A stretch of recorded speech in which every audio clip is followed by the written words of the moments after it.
What's going on, boys and girls? It's another live chat with the boys. Junkyard Breaks.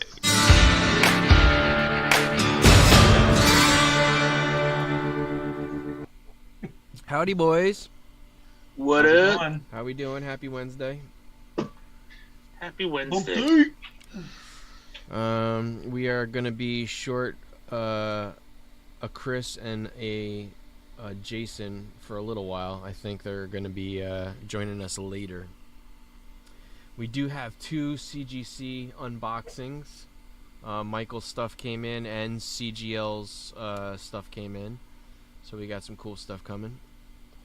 Cool. Yeah. But wait, there's more. What? Wait. What's more? Oh no! I'm just saying. So that's it. Let's start with the news because I think there's a lot to talk about. Is there? Definitely on the acetate gate side. Oh well, you guys will have to fill that in. I didn't do any research as far as that goes. So to get that out of the way, CGC came out with a bullshit rewriting of the rules, allowing them to grade what they graded. Rule number 1 was it had to have been the artist to destroy his book and put on a new cover. And that became allowable, which is total BS. It's complete bullshit. But, it's complete bullshit. What was number 2? They had to pre-submit a copy of the book before any books can be graded, which I don't think that happened, did it? No. I don't think Black Flag submitted their book to be graded, and that was rule number 3. I forgot what rule number 2 was. Wait. Yeah, Black Flag submitted the book to be graded. No, not to be graded. As a prototype, before grading, it was like, here is the book that we wish to have graded, and there's going to be a lot of them. Are you okay with this? It was like not a pre-screen, but it was like, what's up, Jason? It wasn't a pre-screen, but it was an accepting of this book to be graded. Right, because others like it in the past have been rejected. Right. Then there's I forgot what the third one is, though. I should probably look it up. Let's see. Maybe I can find it. CGC acetate gate. Yeah, here's the... Okay, so 1. Additional cover had to be created by an established artist in the industry. Well, that's BS, because that means anybody who's an artist could manipulate a book and submit. But second rule is the comic to which the cover was attached had to contain a cover by the same artist. So in this case, Clayton Crane made the acetate cover, stapled it, and basically destroyed his original book, but that's okay because Clayton Crane did it. And third, a copy of the comic with the attached cover had to be submitted for us for inspection prior to certifying any copies, and we all know that's BS. Yeah. So basically, they're just manipulating. It's all bad. It's very bad. People are not to mention what you discovered is the numbers of 10s, 9s, and 9/8 they got is exactly the same. But you did see at the Boston Con that they didn't have any books up on the table for sale. Like everybody. Nope. No. So yeah, I don't know. It's bad for. It's less about the guys that got the books by being influencers and getting online. It's more about at this point how CGC's. Well, that's what kicked off the whole. This is like, what's up? Like, what's going on? Brought attention to the book on day one, and then it's just been like this downward. And I don't know.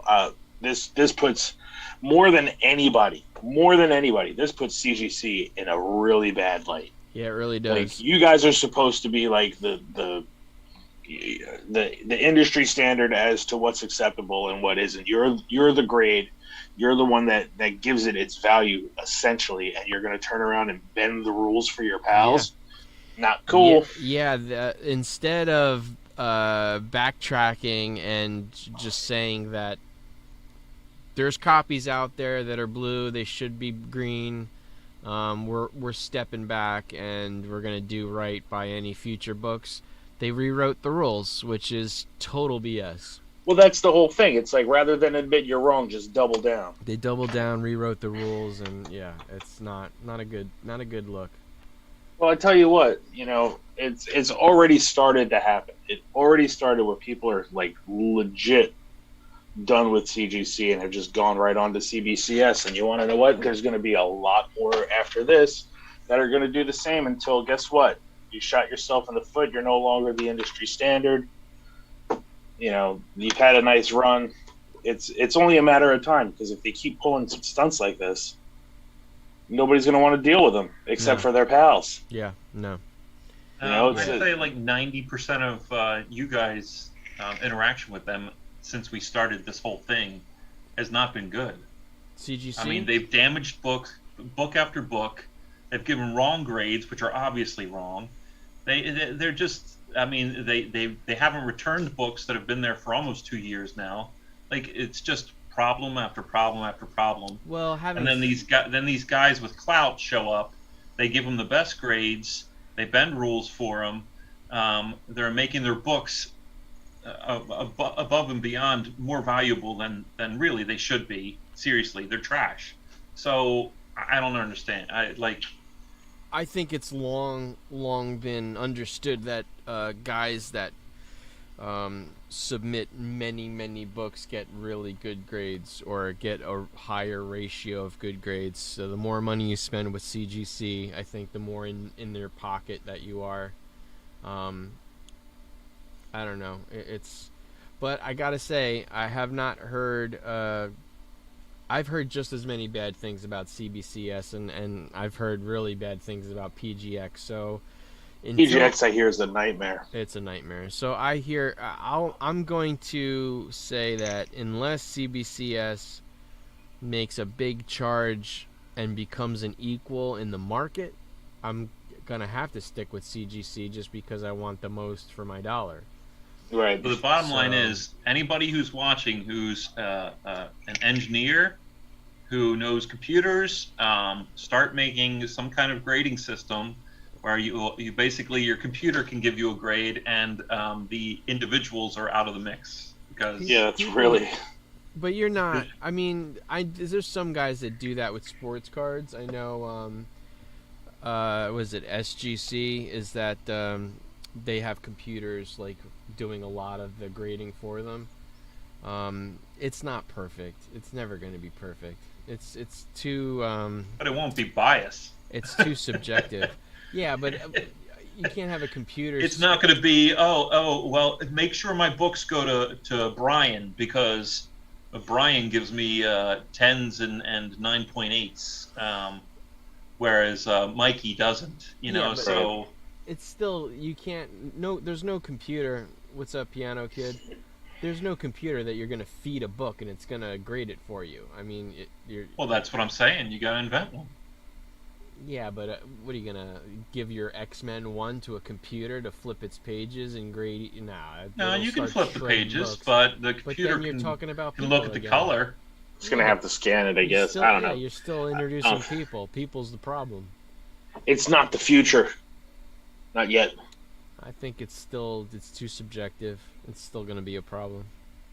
But anyway, we're keeping tabs on it. It's a shit show. To tell you the truth, they could do that. What's that? With the technology that they have from screen printing, from everything, there's ways that you could do that. There's ways where literally it would be an air pressure. It would pick up a page and turn it. It would scan it, do it, pick up a page and turn it, and it would keep on going. There's ways they could do it. Would you submit your X-Men 1 to do that? To a machine that's going to blow air at it? No, not blow air. It would literally be. It would I'm not literally be the thing. touch my X-Men 1. I don't think I would allow a robot to touch any of my books.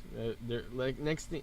How many times have I put like a contract through a scanner at my work, and next thing I know, I hear and like it ripped the first page, and I'm like, it was working okay. Not to poo-poo your idea. I mean, somebody might come up with something. Who knows? But I wouldn't trust it. You gotta wait for the gray aliens Sports to cards land. easy because sports cards you just put the thing on the sheet, you flip it, that's it. You're not really manipulating it too much. When you're turning pages, delicate paper, that might be a little risky. But who knows? You might be right. Somebody might invent something. Yeah, to tell you the truth, there are there's plenty of things that are out there that are printed that are more valuable than comic books that are completely up to I know a machine standard. The Vatican. That's what insurance is for. Yeah, I think the Vatican Library has things that scan. But so I mean, there's definitely ways to do it. It costs money to do that, to do it right. So, and obviously the amount of money that CGC is making, somebody could have done it by now. But they'd rather not. Yeah. They're hiring a bunch of clowns that would rather damage books and refuse any kind of negligence for it. That's what they do. Well, it's a nice model on the other end. Yeah, no shit. You mean I can grade books, damage them, and accept no responsibility? Sign me up. Yeah, right. Meanwhile, we're here chomping at the bit, you know? Yeah. All right, Jimmy, let's get to your news. All right. Like I said, there's not a ton. Not a ton. But, are you seeing it? Yeah. Okie dokie. Geekly update. I didn't know if there was any music, so. No. So I'll start with Marvel Studios. Sure. There isn't too much. There's a lot of crap, like a lot of hearsay and stuff out there. So I'm not reporting on that. But we do have a debut tomorrow. Is it tomorrow or Friday? It's tomorrow. Tomorrow? It's tomorrow, 18th. She-Hulk previews tonight at midnight, or if you're a normal person, tomorrow. It is the pre-screenings have been coming out. The ratings, it is split down the middle. It's like the last election. It's like I saw a Yahoo article that loved it and a Yahoo article that shit on it really bad. Yeah, it's actually sort of funny. It's almost 100% of women love it, and 18-year-old boys and younger love it. Whereas any man 35 and over is very iffy. But they said that about Miss Marvel, and I like that. Yeah, it's what it is. The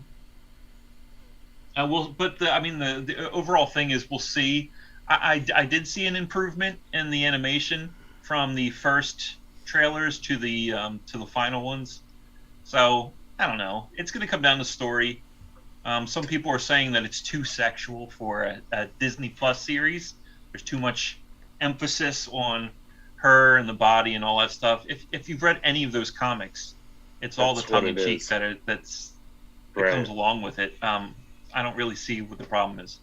But yeah, I mean, we're gonna find out tomorrow. Yeah. So we'll talk. Either way, it's gonna connect to something. You know what the problem is? Too many people who don't know anything about these characters critiquing it. Yeah, agreed. That's what everybody that it. complained about Sandman never read Sandman. Yeah. Yeah. Pretty much every Marvel series so far, actually, it's come out. The people that had problems with Moon Knight never cared about Moon Knight before it came out. So it's just what it is. Star Wars news.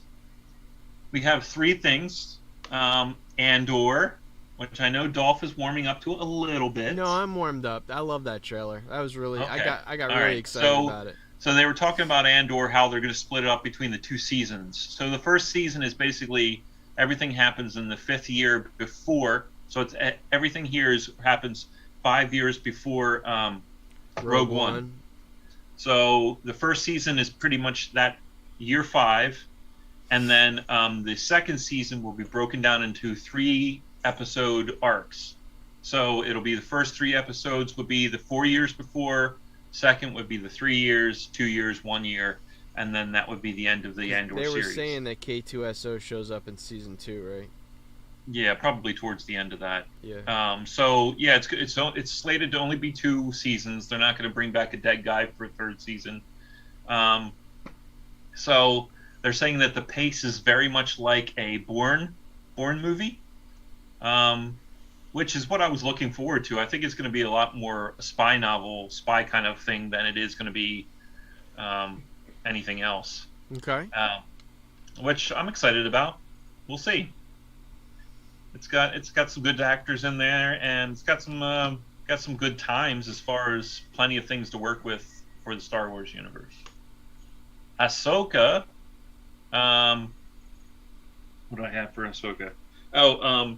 Rosario Dawson has been found to say this week that Dave Filoni has watched the first rough cut of the debut of Thrawn in the series, and do we know who's playing him? Huh? Do we know who's playing him? Is he? I I'll have to look. Is he cast? I believe it's Mikkelsen's brother. Isn't it brother? Matt Mikkelsen's brother? Oh. I believe that's who it was. Because he actually voiced one of the Thrawns. I don't know if it was the audiobook or... But he's very Mads himself, so I think it'd probably be pretty good. Am I not spelling it right? What, Mikkelsen? Mikkelsen, I think? No, Ahsoka. Oh, Ahsoka. Ahsoka. That's what I did. I swapped the S and the H. So yeah, she said that his reaction was very visceral. So I don't know if that means that he pooped himself or he was really excited. Either way, who cares? It's going to be a Thrawn coming in.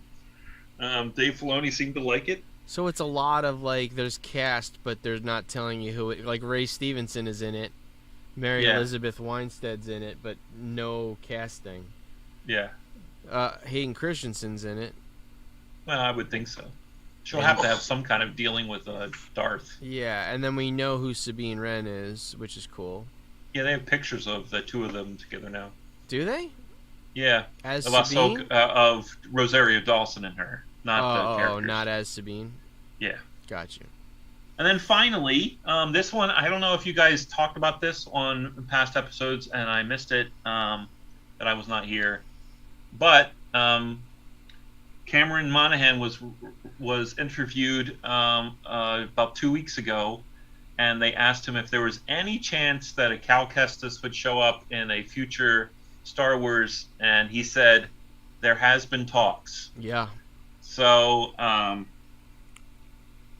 sorry. He said there's been interest. So he said that's all I can say on that. So it's interesting that Cal Kestis may come into the world. Well, I know the second game's coming out next year. It's either the end of this year or next year, which I mean, the first game was amazing.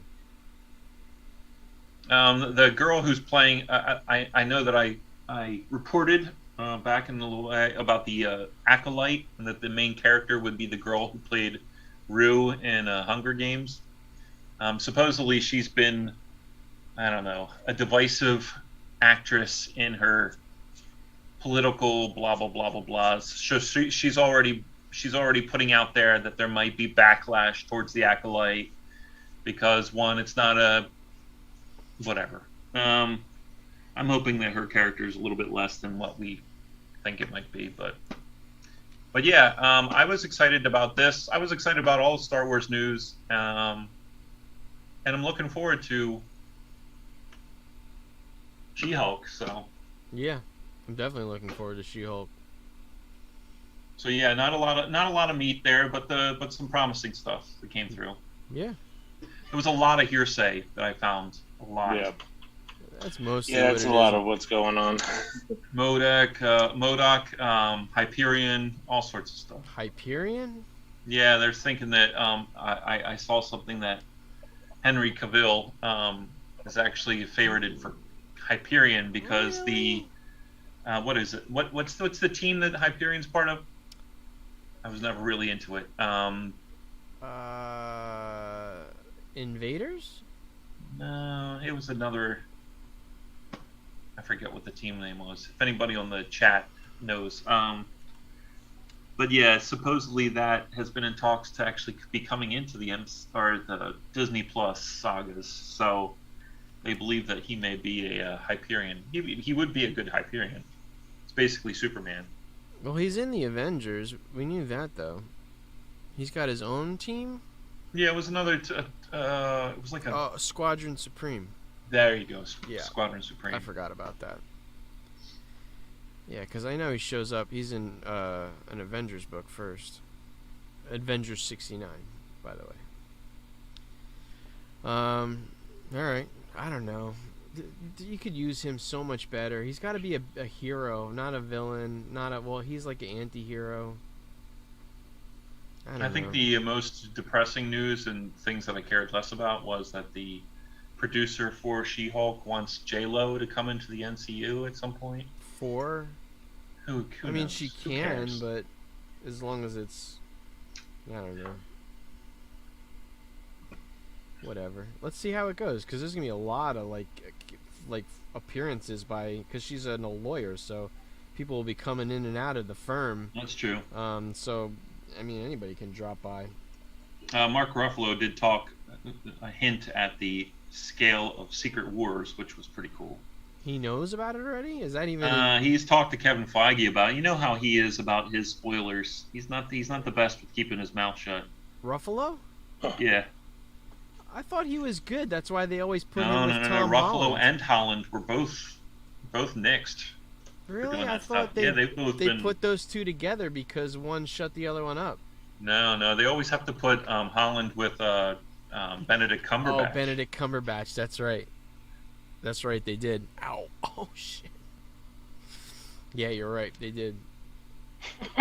Cumberbatch was his muzzle. All right, what do you want to do? You want to open up some of the CGC stuff? Should we wait till Chris gets on, or? Let's see. What did Chris say?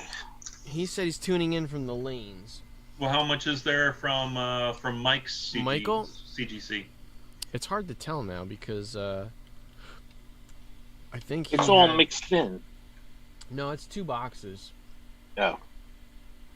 Let's see. Shipped 8/12 was 6 books, and shipped 8/12 was 5 books. That does not look like 5. The 5 books was Michael's. All right, let's do that. I like playing guess the grade. Guess the grades. It's hard when you don't see the books, though. Yeah, but I just like saying shit. I So. know. All right, so let's do Michael's first. Ooh. I wonder if there'll be any 9/9s in here. Yeah. Yeah. Plastic. You're not Black Flag. Yeah, you don't get 9/9s. What were you thinking, silly goose? All right, this is it 5 books in here?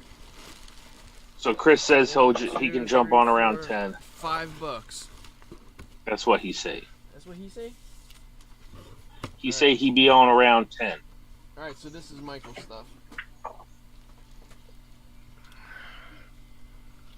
All right.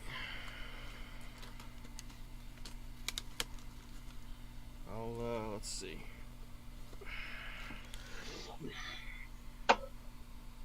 What do you need, baby? Take her. Does she need a bed? I'm going to try to hide these as best I can. Alright, this is X-Men number 212. I think this is like some of these books he just wanted graded. We can only press them and clean them as much as we possibly can. What's up? I still haven't met you. Hopefully there's one of those Marvel... No, there's not. Alright, so this is X-Men number 212. Decent copy. It looks good with the black. I don't see... I mean, it's cleaned. For sure. What are we thinking? Not mint. Jason says 8.5. 8.5. We got I'll say 8.0. 7.5. We got a 7.5 on that one.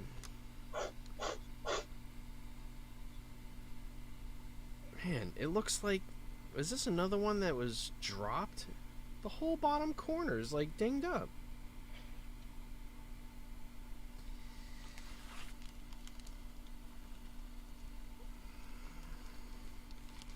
I don't know, man. CGC is annoying the crap out of me. Alright. Number 2. This is Marvel Superheroes number 1. Same as the other one. This one I'm kind of surprised at the grade. It is a little... It's got, like, worn corners.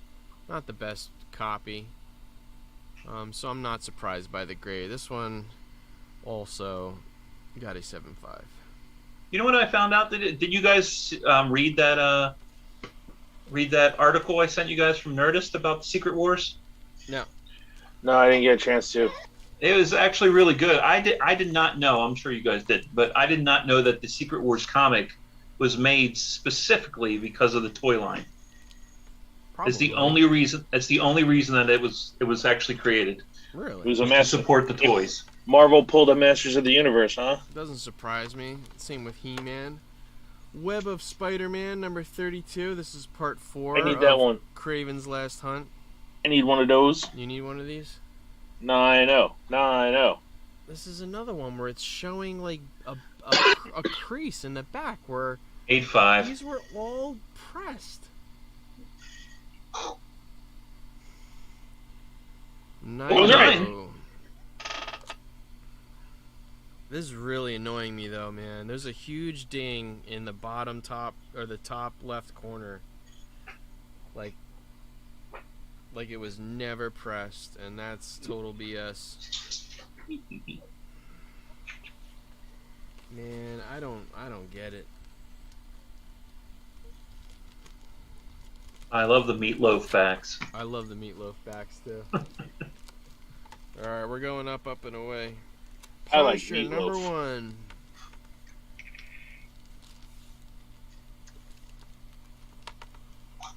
Nice copy. Ugh, I wish I had a good copy. Definitely I sold my crappy copy of that. No damage, or looks good. This one was handled correctly. Yeah, that one looks pretty nice. Other than like it's, it had some creases and a spine tick. Jason says 9.4. I'm saying 9.2. 9.6. Yeah. 9.2. Jimmy wins. Nice book. Yeah, people should, right. should definitely baby. be picking these up. Between this one and the first one, first solo and the first in the limited series, they're good books to get. And last but not least, Wolverine number 8. It's a great cover. It is a great cover. One of my favorites. It is a great cover. Yeah. That's a lot of blue. That's a lot of blue. It is a lot of blue. Nice shape. At least they handled this one correctly. I'm going to say 9. No, 9.2. I'm going to say 9.2 again. We got an 8.0 from 8.0. Jason. 9. I know. 9.4. 9.4. Nice. Yeah, it's nice. That's the highest grade I've ever gotten. Really? Yeah, I didn't get anything higher than 9.4. What was your Catwoman? 9.4. That was your highest grade? Was that Catwoman? Yeah, Huh. 9.4. Alright, and that's it for Michael. Jason said I meant 9. Yeah. And now By 8.0 he meant 9.4. Of course you did. I get it. I'll buy it. Are you trying to eat my Alright, I'll sandwich that back and I'll rubber band it up, and then we'll go to CGL's books. Hello, baby. Hello, baby. Do you like comics? Alright, CGL.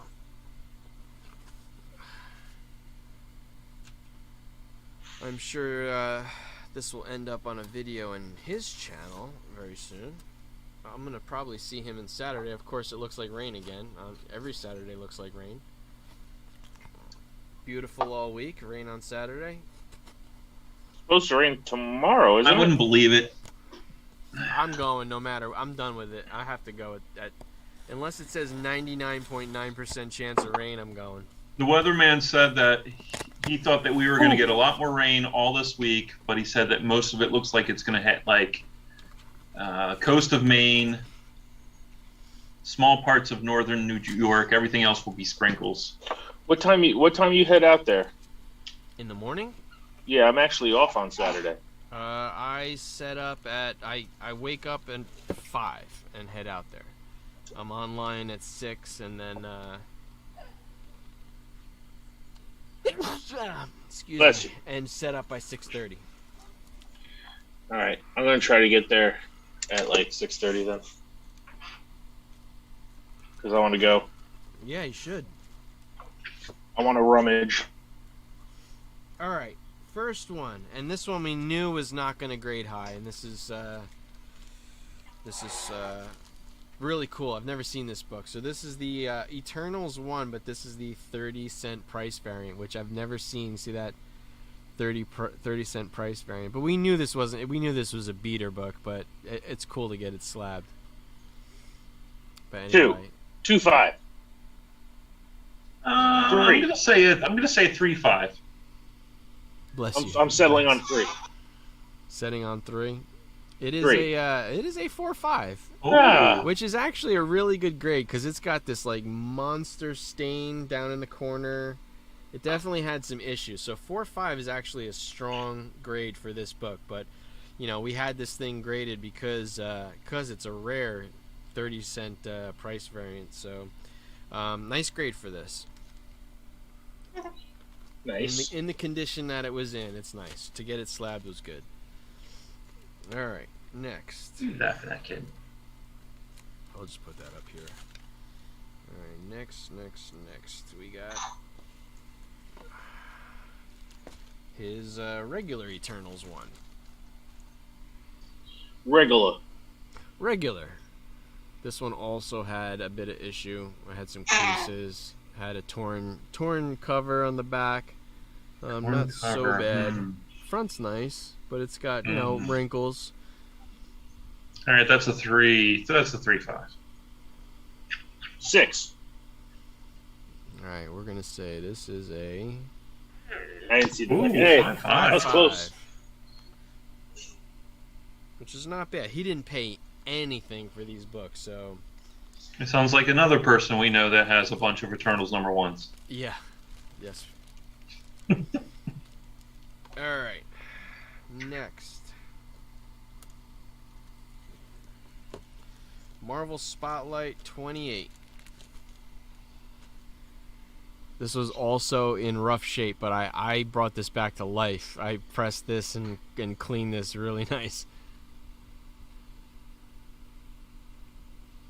This is $1.20 per book, he said.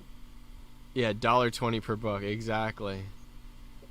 I got to show you the back of this after we show the grade, but for this to get a 6.0 is amazing because this thing has the remnants of another cover all over the back. Look at that, like all that black on the back.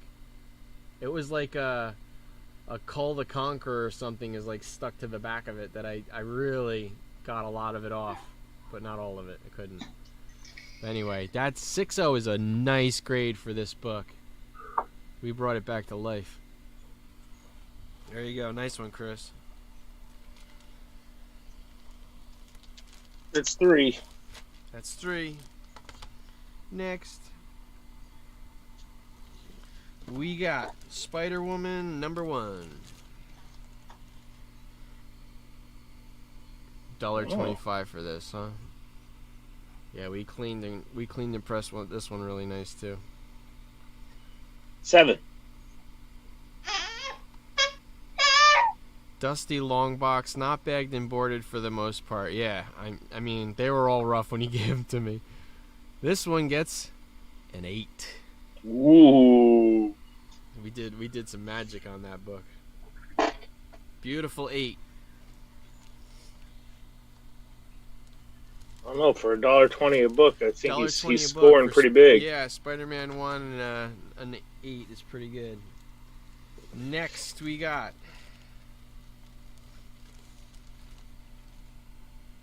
first appearance of Black Tom Cassidy, X-Men '99.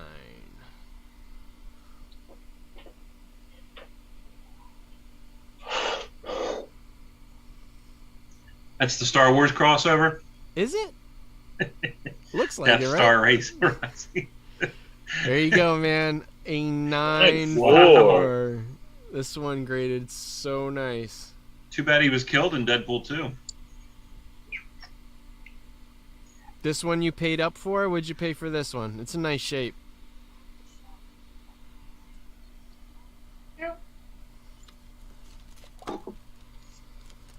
He paid $2 instead of $1.20. Exactly.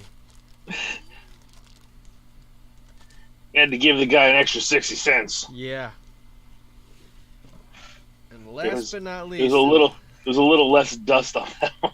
wow, we figure between 8590. There you go, 94. Last but not least, we know this one.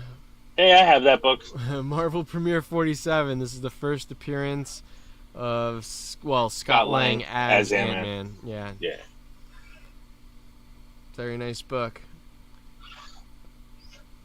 We got a damn 9.6.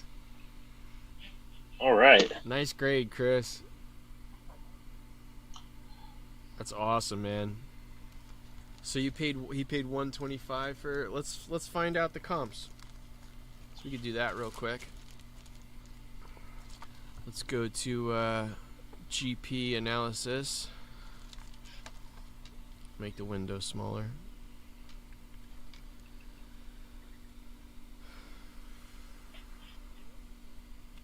GP analysis.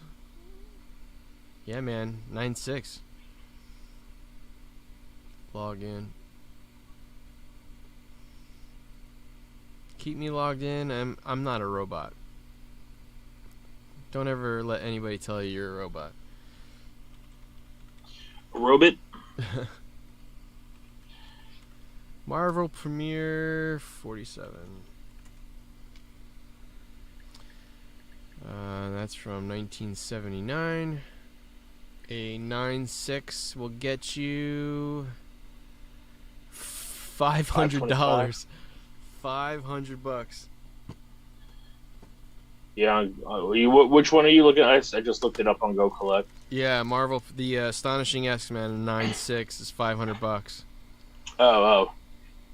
I was gonna say the Ant-Man was $525. Yeah, that one.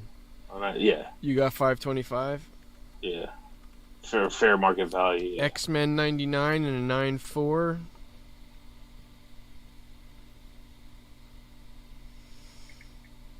You paid $120 for the Ant-Man, and it's worth $500 now. So the X-Men 99 and a 9.4, I have 310. So that's a nice upgrade on your 125. Pay another $20 and you get something that's worth double. Yeah. Very nice. And let's see, Spider-Woman #1 and an 8.0.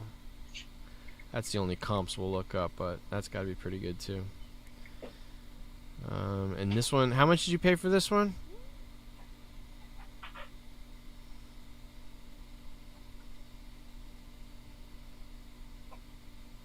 Well, anyway, 8.0 is $75. So if he paid $1 and he's got 20 into it, definitely worth it. $1.20. There you go. So it's worth like $75. The Moon Knight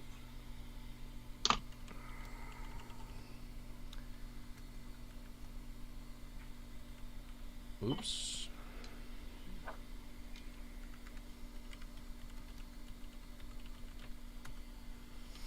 The hard one, the price is going to be that, yeah. That is not going to be a lot of comps on that one. Marvel Spotlight. This is a 6.0. Paid $1.25. It's worth $208 in a 6.0. Nice. Very nice. Eternals. This one dropped a bit. So Eternals one. This one is going to be hard at a 5.5 because it's the market's pretty rough right now.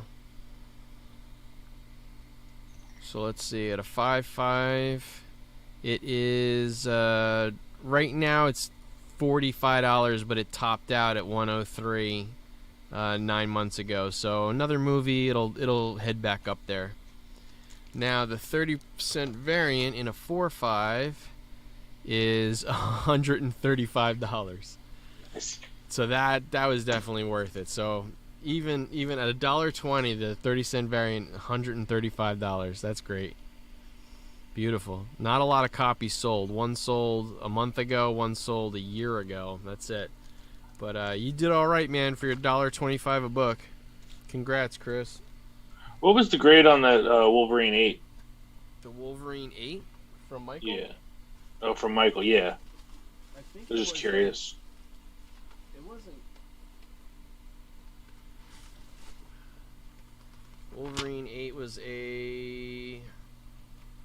Oh. It only has insured value on here. Let's see. I think it was a. Was it a 7.5?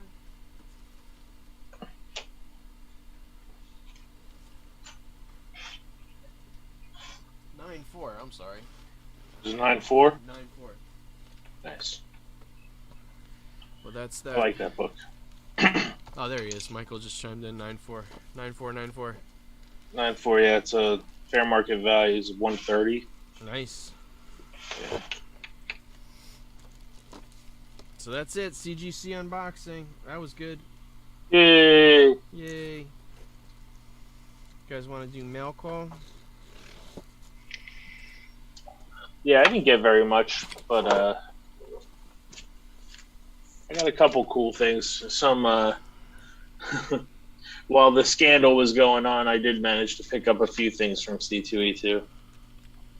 You did? Like through the mail?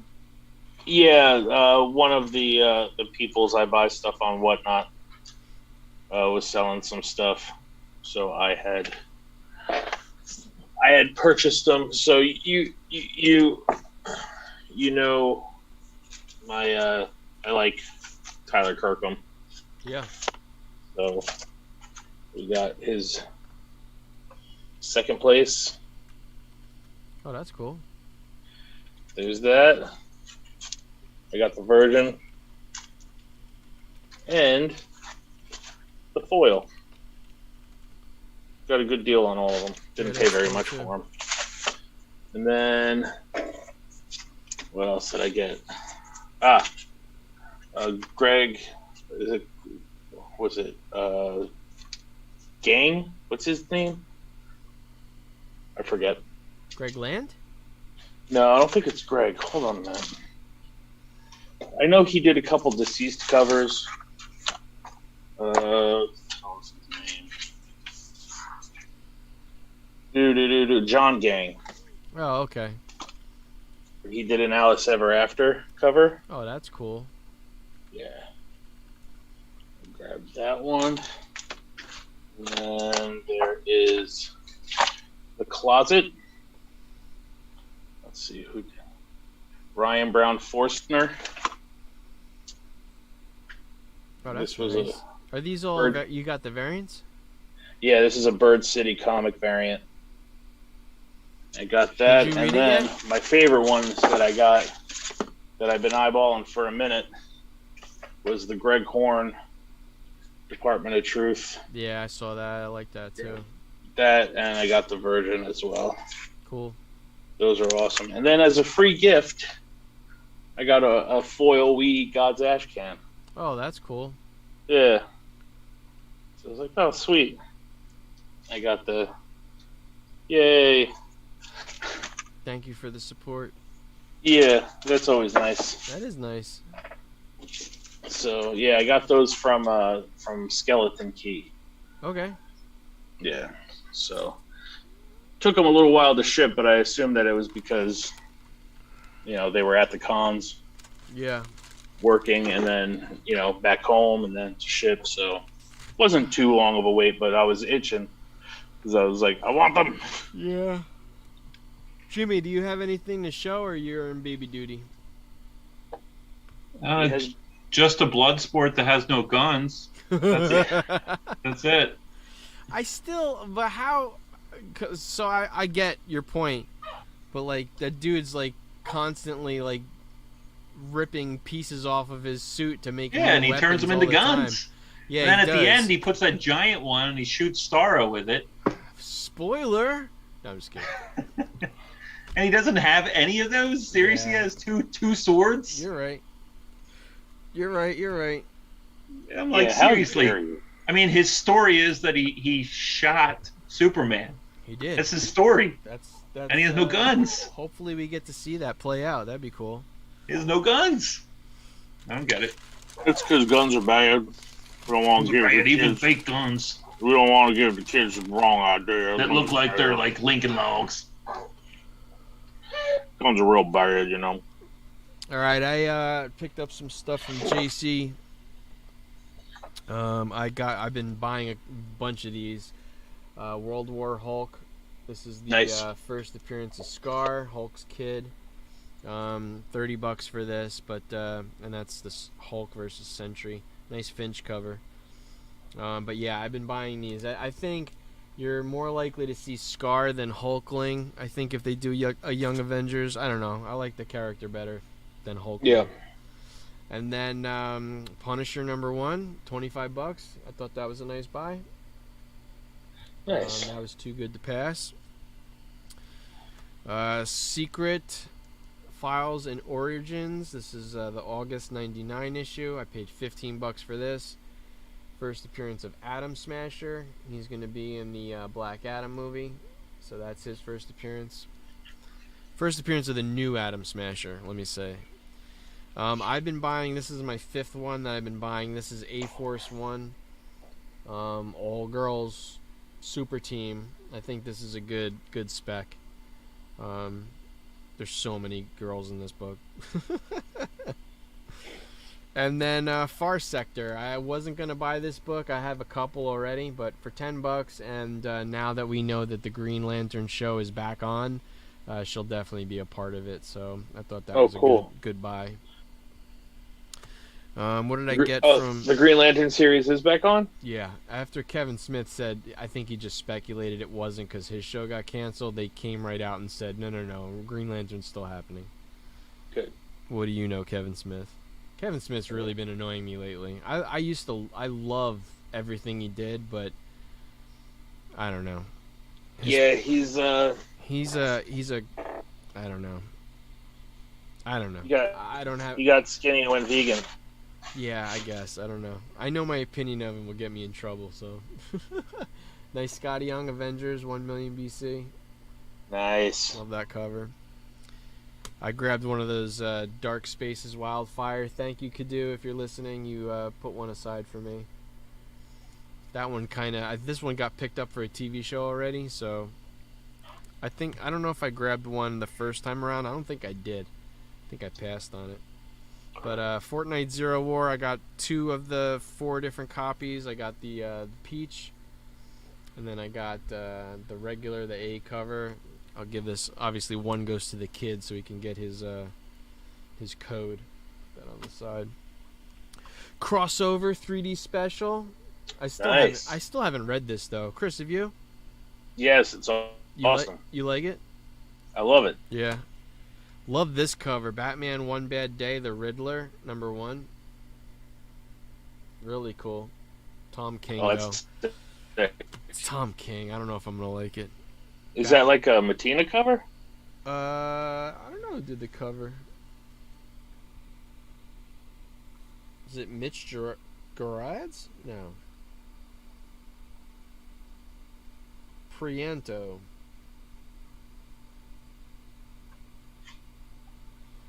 Don't know him. Love this Batman cover. It's really cool. Number 125.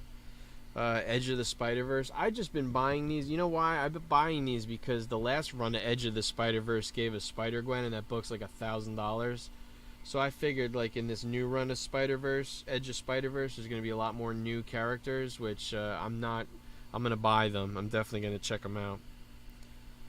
I mean, whoever this girl is in the middle with the dreads, I'm sure she's a new character, so this book will be worth $1,000 maybe. No, it won't be worth $1,000. Kingdom Come Deliverance. That's a number 1 from Behemoth. I love this cover.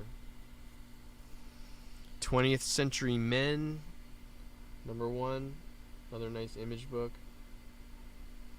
Looks some like Robotech. Love this cover too from Volt Comics. Axe to Grind Barbaric number 1. Very cool. Oh, cool. Yeah. I like the stuff that Volt puts out. I do too. I think I grabbed 2. Yeah, that was Mitch Gerard's. Sorry, she was screaming, so I couldn't. Oh, no worries. Pop in there. As Mitch Gerard's did that One Bad Day. The Joker cover?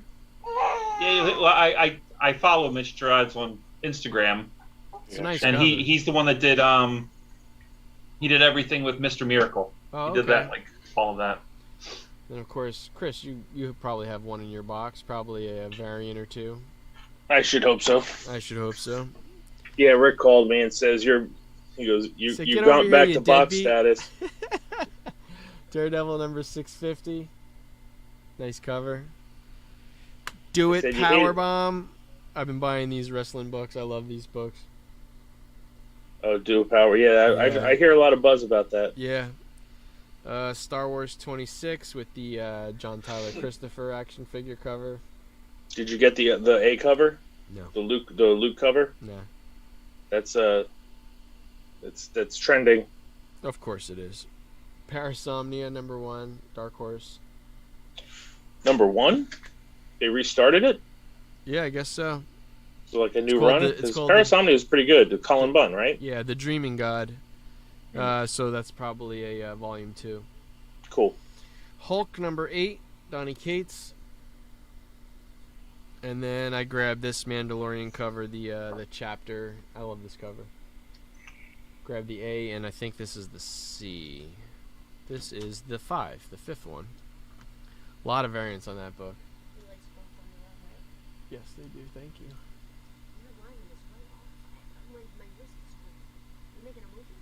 Yeah, we're live right now on the YouTube.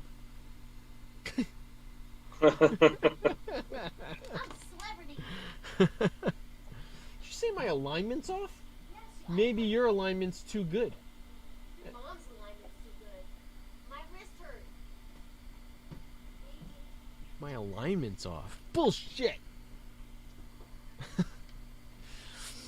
So that's it. That's all I got. I think in the next couple weeks, though, that big, like 50 covers of Harley Quinn and her 30th anniversary is coming out. That's going to be a big, big book. What variants to buy? That's the question. Yeah, it's going to be another one of those deals where like. Well, it's going to be like Couple of- Superman's 1000th and like Detective 1000. They're all going to be worth $9.99 to buy them, and then right now they're all worth $9.99, maybe less. They're not going to be worth anything. They're going to print the Right. hell out of it. You got to find those 1 in 50s, 1 in 100s. Yeah. And those are going to go for like 100 to 300 right off the cuff. Yeah, right. Immediately. Yeah, I just saw they I went on to Key Collector, and they had the best of Scarlet Witch right now. Yeah. And number 3 was a 1 in 50 Adam Hughes cover. And obviously it says it's $80 high value on Key Collector, and then you go to eBay and it's 150 Yeah. like lowest.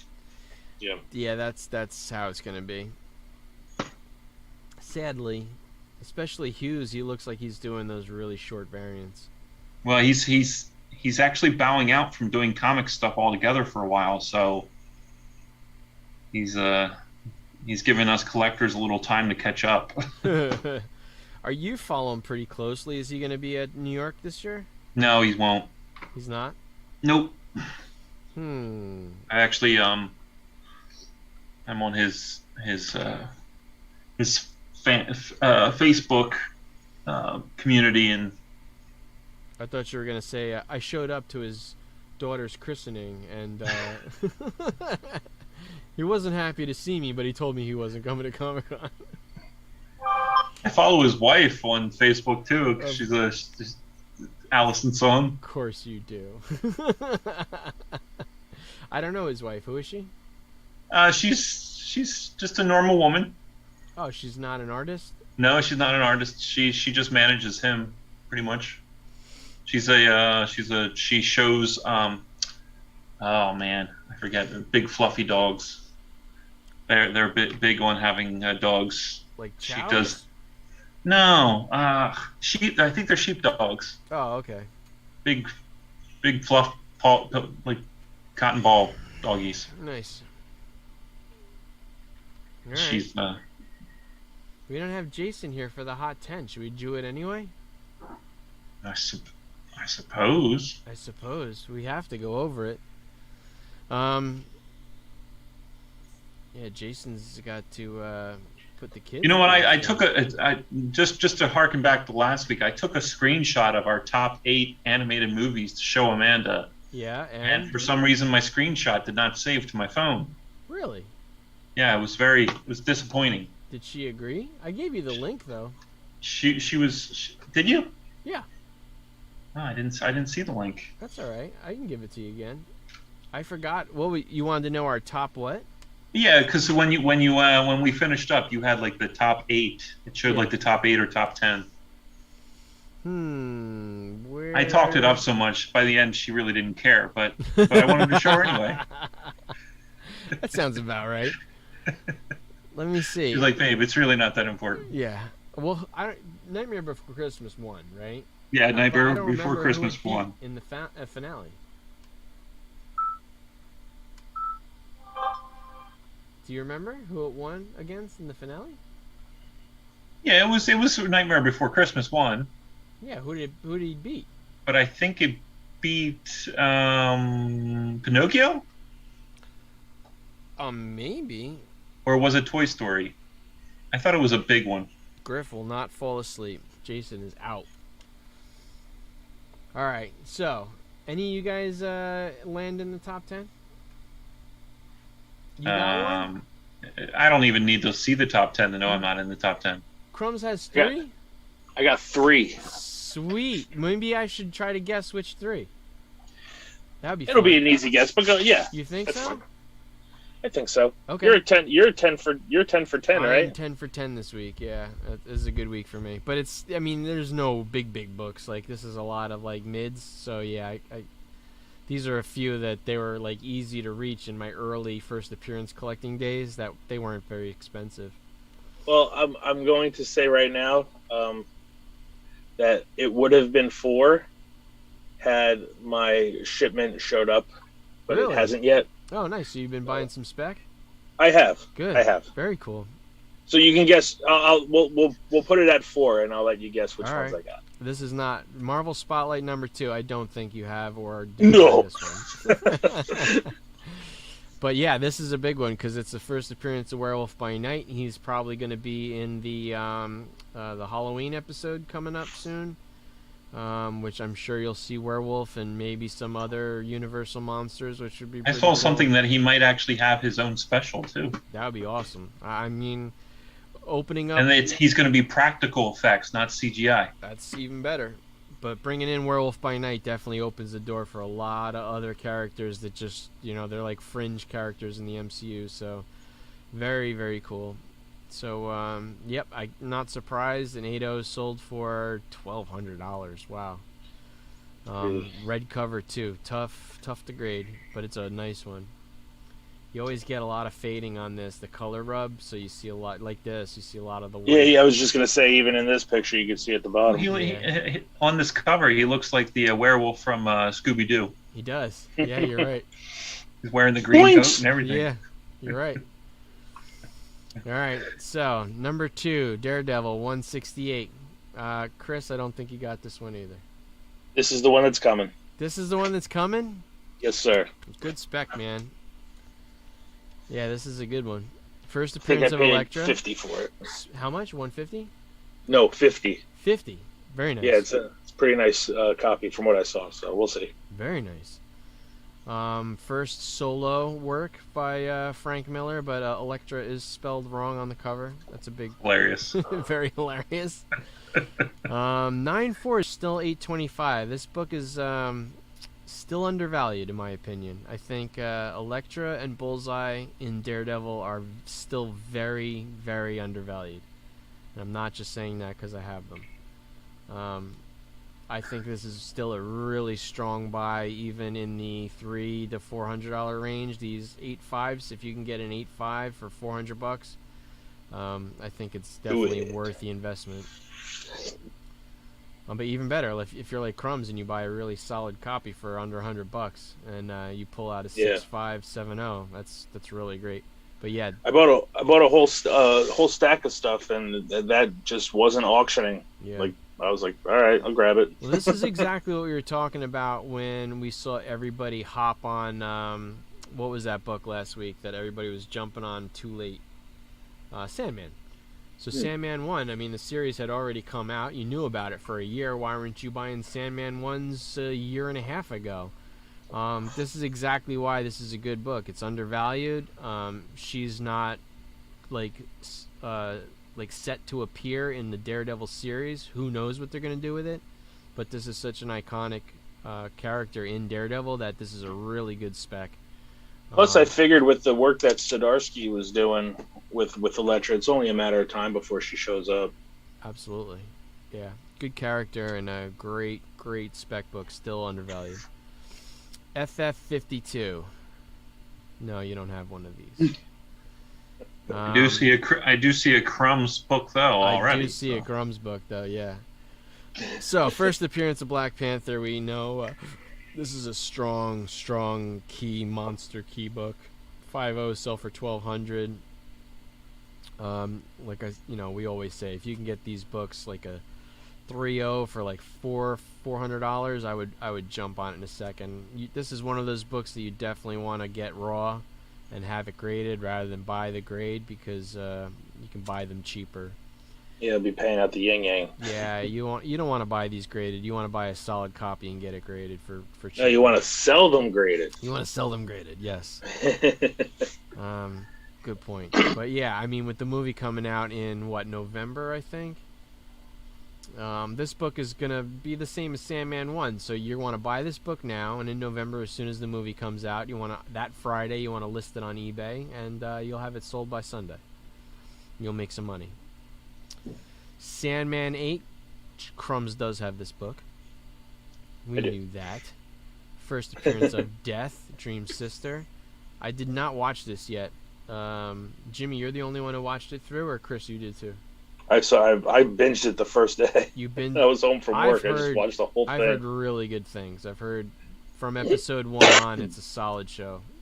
It was really good.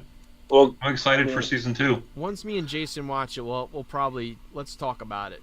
Hell yeah! All right. No, me and a friend of mine, this guy Eric that I know from doing like podcasts and stuff. He's a big Sandman fan, and the two of us like read through it at the same time. Yeah. And then we listened to the audiobooks. There's 2 volumes of audiobooks. We listened to those, and then we watched the movie at the same time, and we both really enjoyed it. How big is Volume 1? Volume 1 is like 72 issues, I think. Is it? Or no, less than that. Volume 1's huge. Like, if you really want to get into it, like this. Gumby! Gumby watched it yesterday. That's the Volume 1? That's Volume 1. Yeah, I gotta read it. And I only read the first good. 2 trade paperbacks. I didn't read anything beyond that. So what is that, the first 12 issues? This is... Oh, it goes all the way up to here. Oh, wow. Let's see. Because what's volume 2 called? I forgot. don't know. I have them. In omnibus like this, and there's like 5 volumes like this. Oh, not the dollhouse. The doll's house. Let's see. Just sleep solo when moving in the house. Yeah, see, the show only goes to like, and not even all inclusive. I mean, it's like the show's this much. Issues.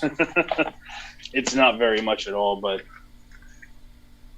I would recommend reading it. Yeah, I'm gonna. I mean, I haven't read it in a long time. I feel like I need to reintroduce myself to this series. Dolls comes after Preludes, yes. Thank you. Alright. Either way, I mean, it's really high right now. I would not buy this book right now. I would wait a couple months, wait 4 months, and it'll drop like a stone.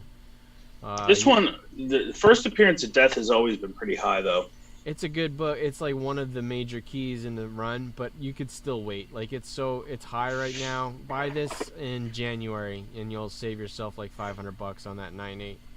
Probably get one for 900. So yeah, I'm not buying this. Of course, I'm buying it. Like we always say, if you see it at a garage sale and it's $1, yeah, you buy this book. But you're not buying anything graded right now. Yeah. In fact, I would hold off, buy Raw in the winter, and then when they announce a season 2, you'll make some money back. Next, Crumbs has this book too. What's that? You have this book. Me? Yes. No. You don't have this one? No, I want this one. This one is one of the ones is on my radar. Jimmy, do you have one? No. Really? Amazing Spider-Man 238 first and classic cover. No, I've always wanted a Hobgoblin. This is a great one. Mine does not have the tattoos, so I don't have. But I did buy that Fantastic Four book. I'll try to marry the tattoos in and see what I can do. But yeah, this is a great book to buy. Still, no news about Hobgoblin, so it's still highly speculated. June 22, Jacob. Yeah, but that was, yeah, who knows? They might do Ned Leeds. He's got to lose some more weight, I think, before they give him, a little bit. Before they give him Hobgoblin. I don't know. It's going to look kind of weird if he's a deuce and a half riding a surfboard or riding flying like a glider. Just saying. If he was from a different universe, maybe. Maybe. But I don't know. Okay, either way. Plus, he's so short.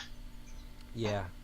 Either way, you're buying this. This is once again, this is one of those books that's highly speculated, no news, so it can only do better. I wouldn't say undervalued, because $1,000 for a 9.6 for this book is crazy. But I definitely like this book more than I like, say, 361, the Carnage book. Yeah. Get it. That brings us to Marvel Superheroes Secret Wars 1. Chris, you have this book. Nah. You don't have this book either? Nah. This one was a toss up between me grabbing this and the Elektra. I don't know why. I thought you bought this book like last week. No, you're thinking the I know which one you're thinking of. You're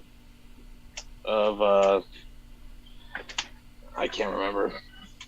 The Suicide Squad. Oh, yeah, okay. Anyway, I'm still not sure about this.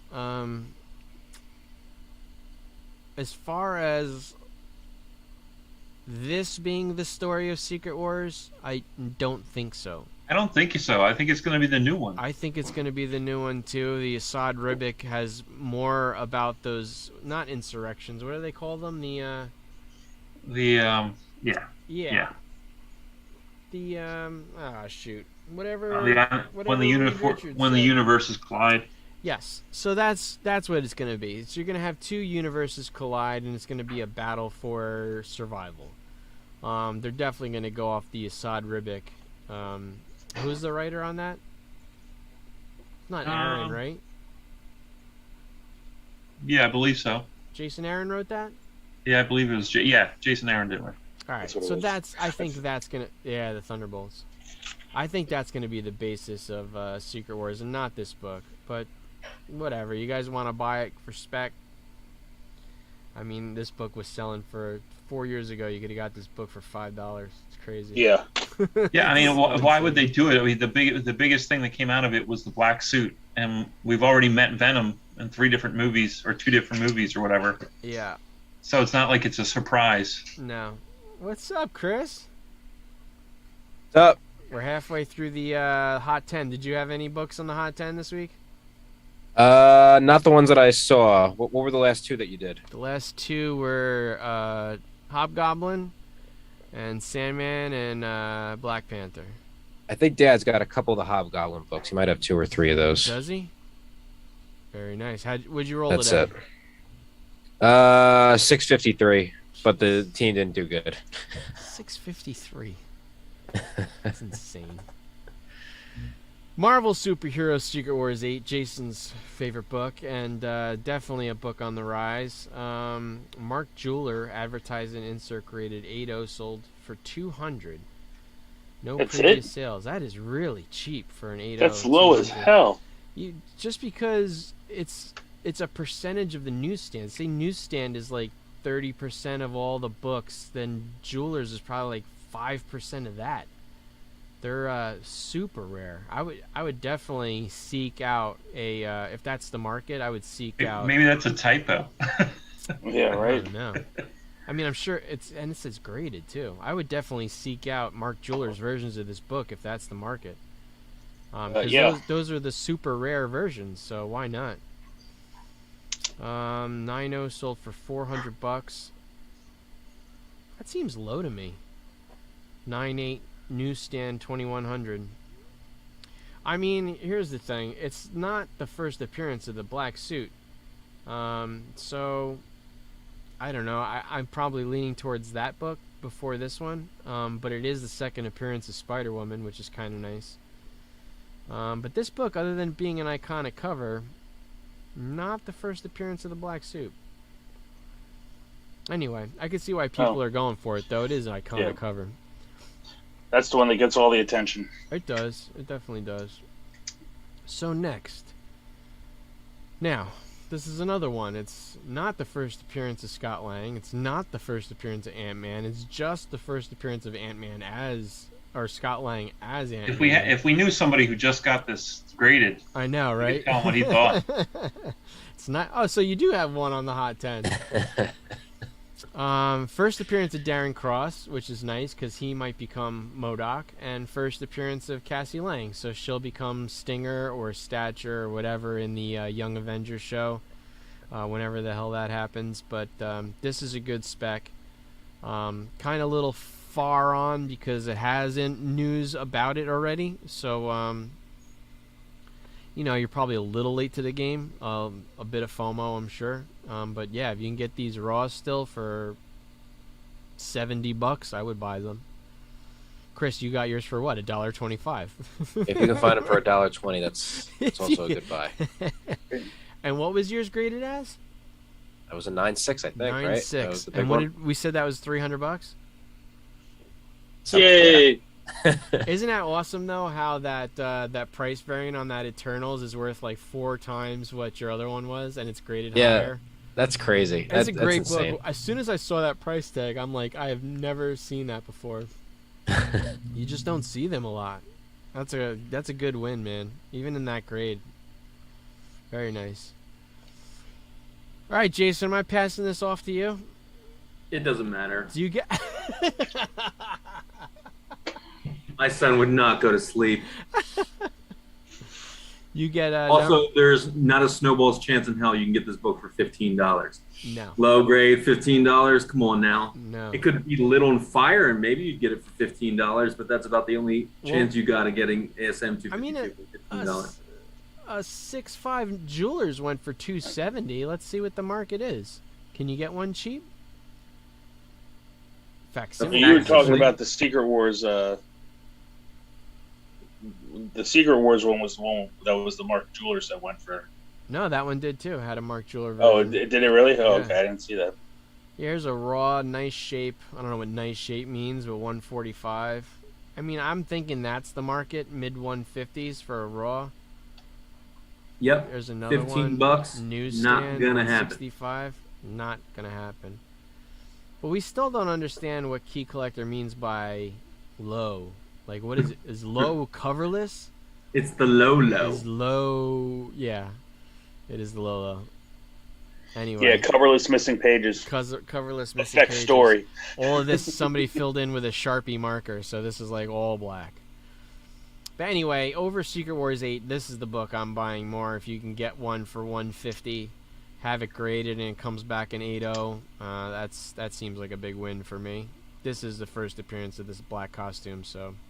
Look at that 9.8 this week, sold for $2,700. It's not even Good the newsstand. Gravy. There's some big difference in a 9.7 or 9.6 and a 9.8 on this book. Yeah.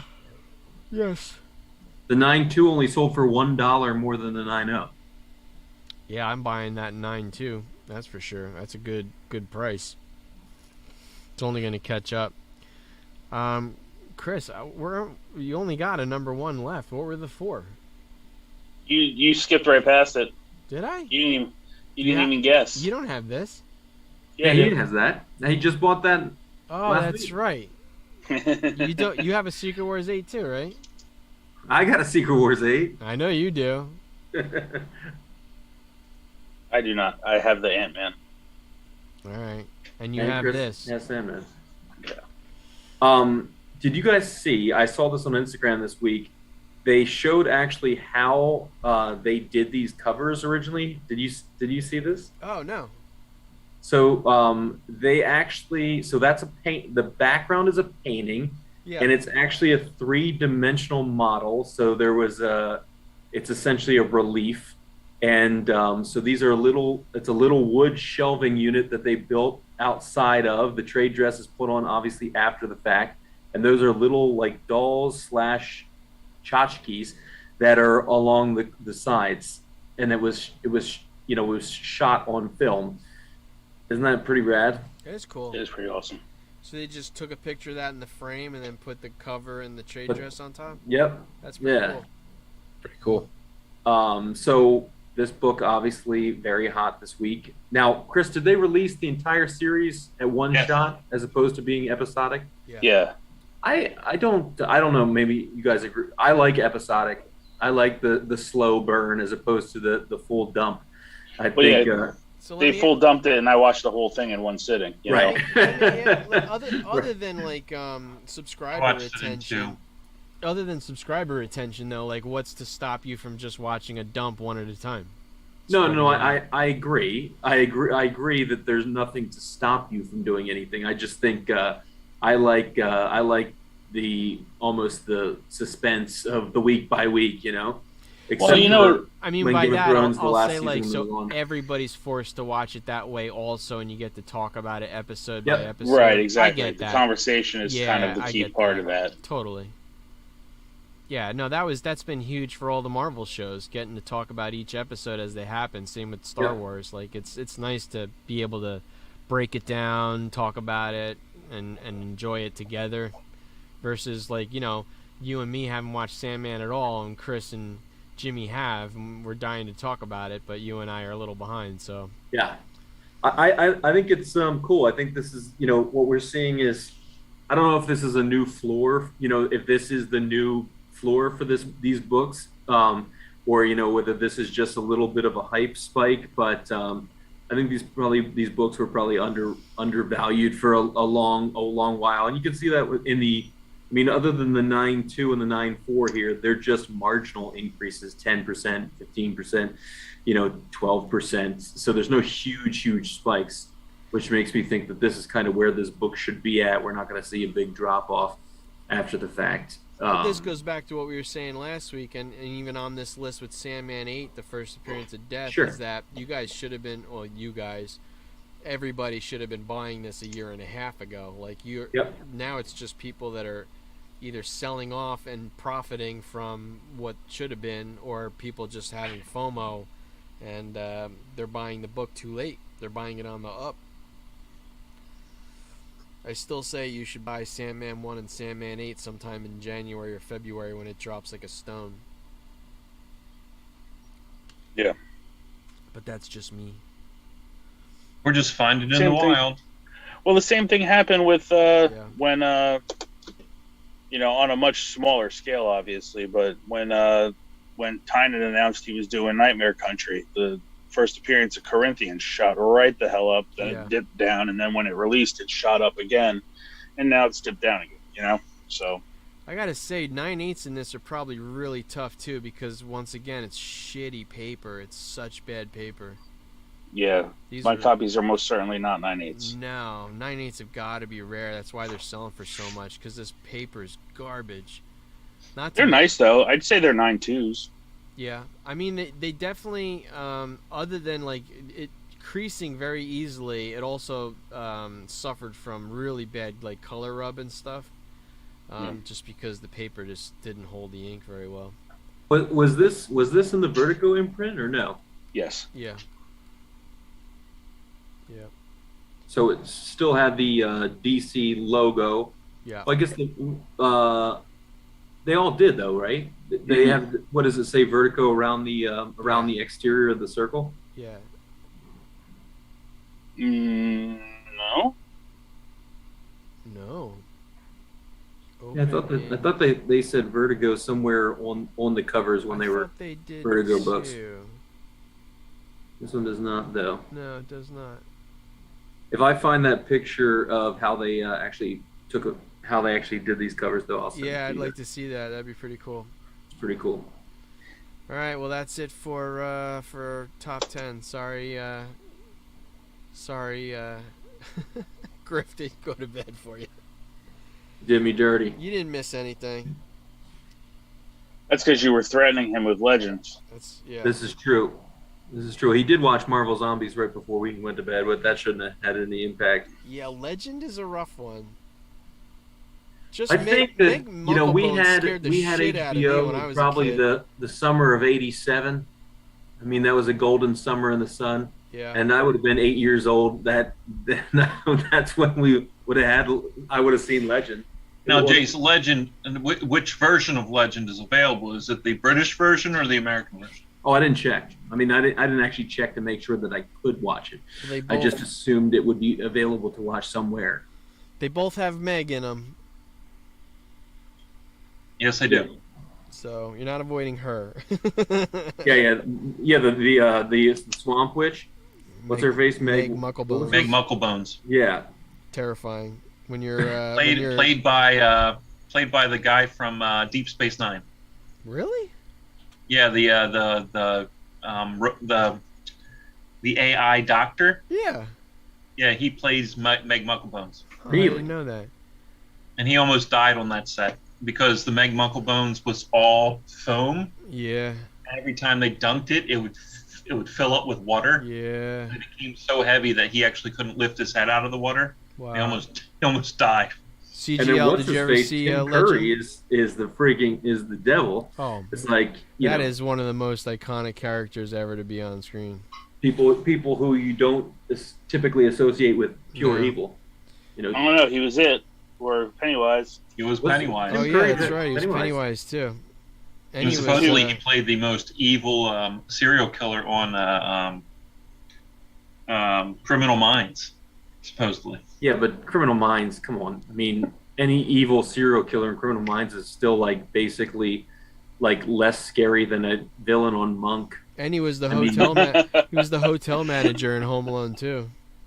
What's that? Monk. I said he was the hotel manager in Home Alone 2. Well, I mean, he is the everybody best, but one person. He is maybe the best sinister comedic villain of all time. What's his character on Rocky Horror? What's his name? Frankenfooter.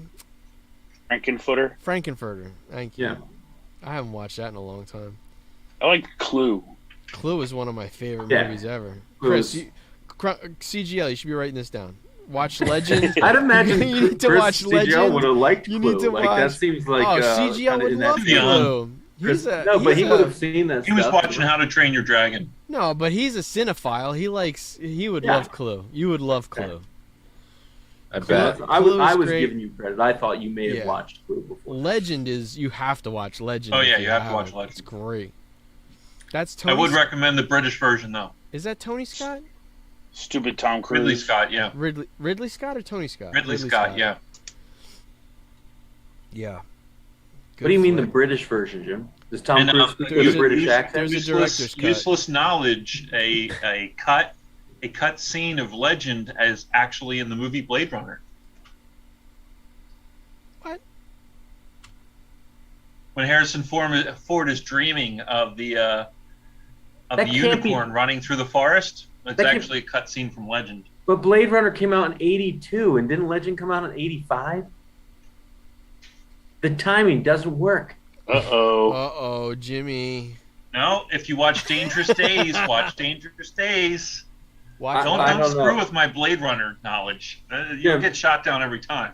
Jim, I'm just saying, continuity-wise, I feel like they're out of order. Blade Runner, 1982.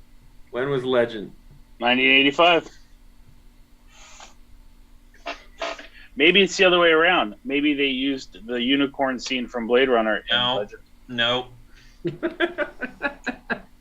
They were like, shit, we need some stock footage of a unicorn. Oh, the Nope. other way. Yes, Jason. Right? No. Jimmy, Look it up. Jimmy's there on my screen. You know what? I will find the, because I've watched Dangerous Days You lose, about sir. 500 times. I've watched it more times than I've watched the movie. Well, in reality, if they filmed it in '85, then it came out in '85, they could have filmed it in '82. But I mean, I don't know if they Yeah, Probably because not. think of when was Top Gun released? 86. 86. 86. How old was Tom Cruise in Top Gun, and how old was he in Legend? He was Wait, 90. It wasn't a year difference. already. He was, He was- 90, he already was, 96. He's yeah, 155. he was always- It wasn't a year difference. He was He was always a a- teenager in Legend. Top Gun. Tom Cruise is already appearing in Civil War photos. Like, hey, I know that guy. I think what happened was it was probably, Jim, a scene from Risky Business in Oh, he got in Blade you. Runner. He probably slides in his underwear behind Behind a unicorn. on the unicorn. That's right. Here, there you go. Hardwood Top floor Gun was socks made in and unicorns. 1986. Yeah, He was not a year older than when he was in Legend. that's true. He does look Clearly awful he was. in Legend. No, he wasn't. He looks in Legend. He looks the same as he did. And what was the where he was the military cadet? What was that one? Taps. No, what's his face? He wasn't in Taps, was he? Yeah, of course he was. Tom Cruise? Up in the building. I can't tell whether Dolph is yelling from the restroom, like if he's yelling while he's peeing, or I'm not peeing. I'm getting a drink. the mic is Remember- picking up him remember he was- urinating perfectly He was fine. in the gun turret. He said, "Isn't this amazing?" And then he gets blown up. Yeah, because he is baby-faced in Legend. Jimmy is correct about that. Jimmy is correct. But he's incorrect in saying he wasn't a year older. 'cause incorrect. He was No. one whole year older. This is the Star Wars timeline all over again. Yeah, and guess who won that one? This guy I right don't- here.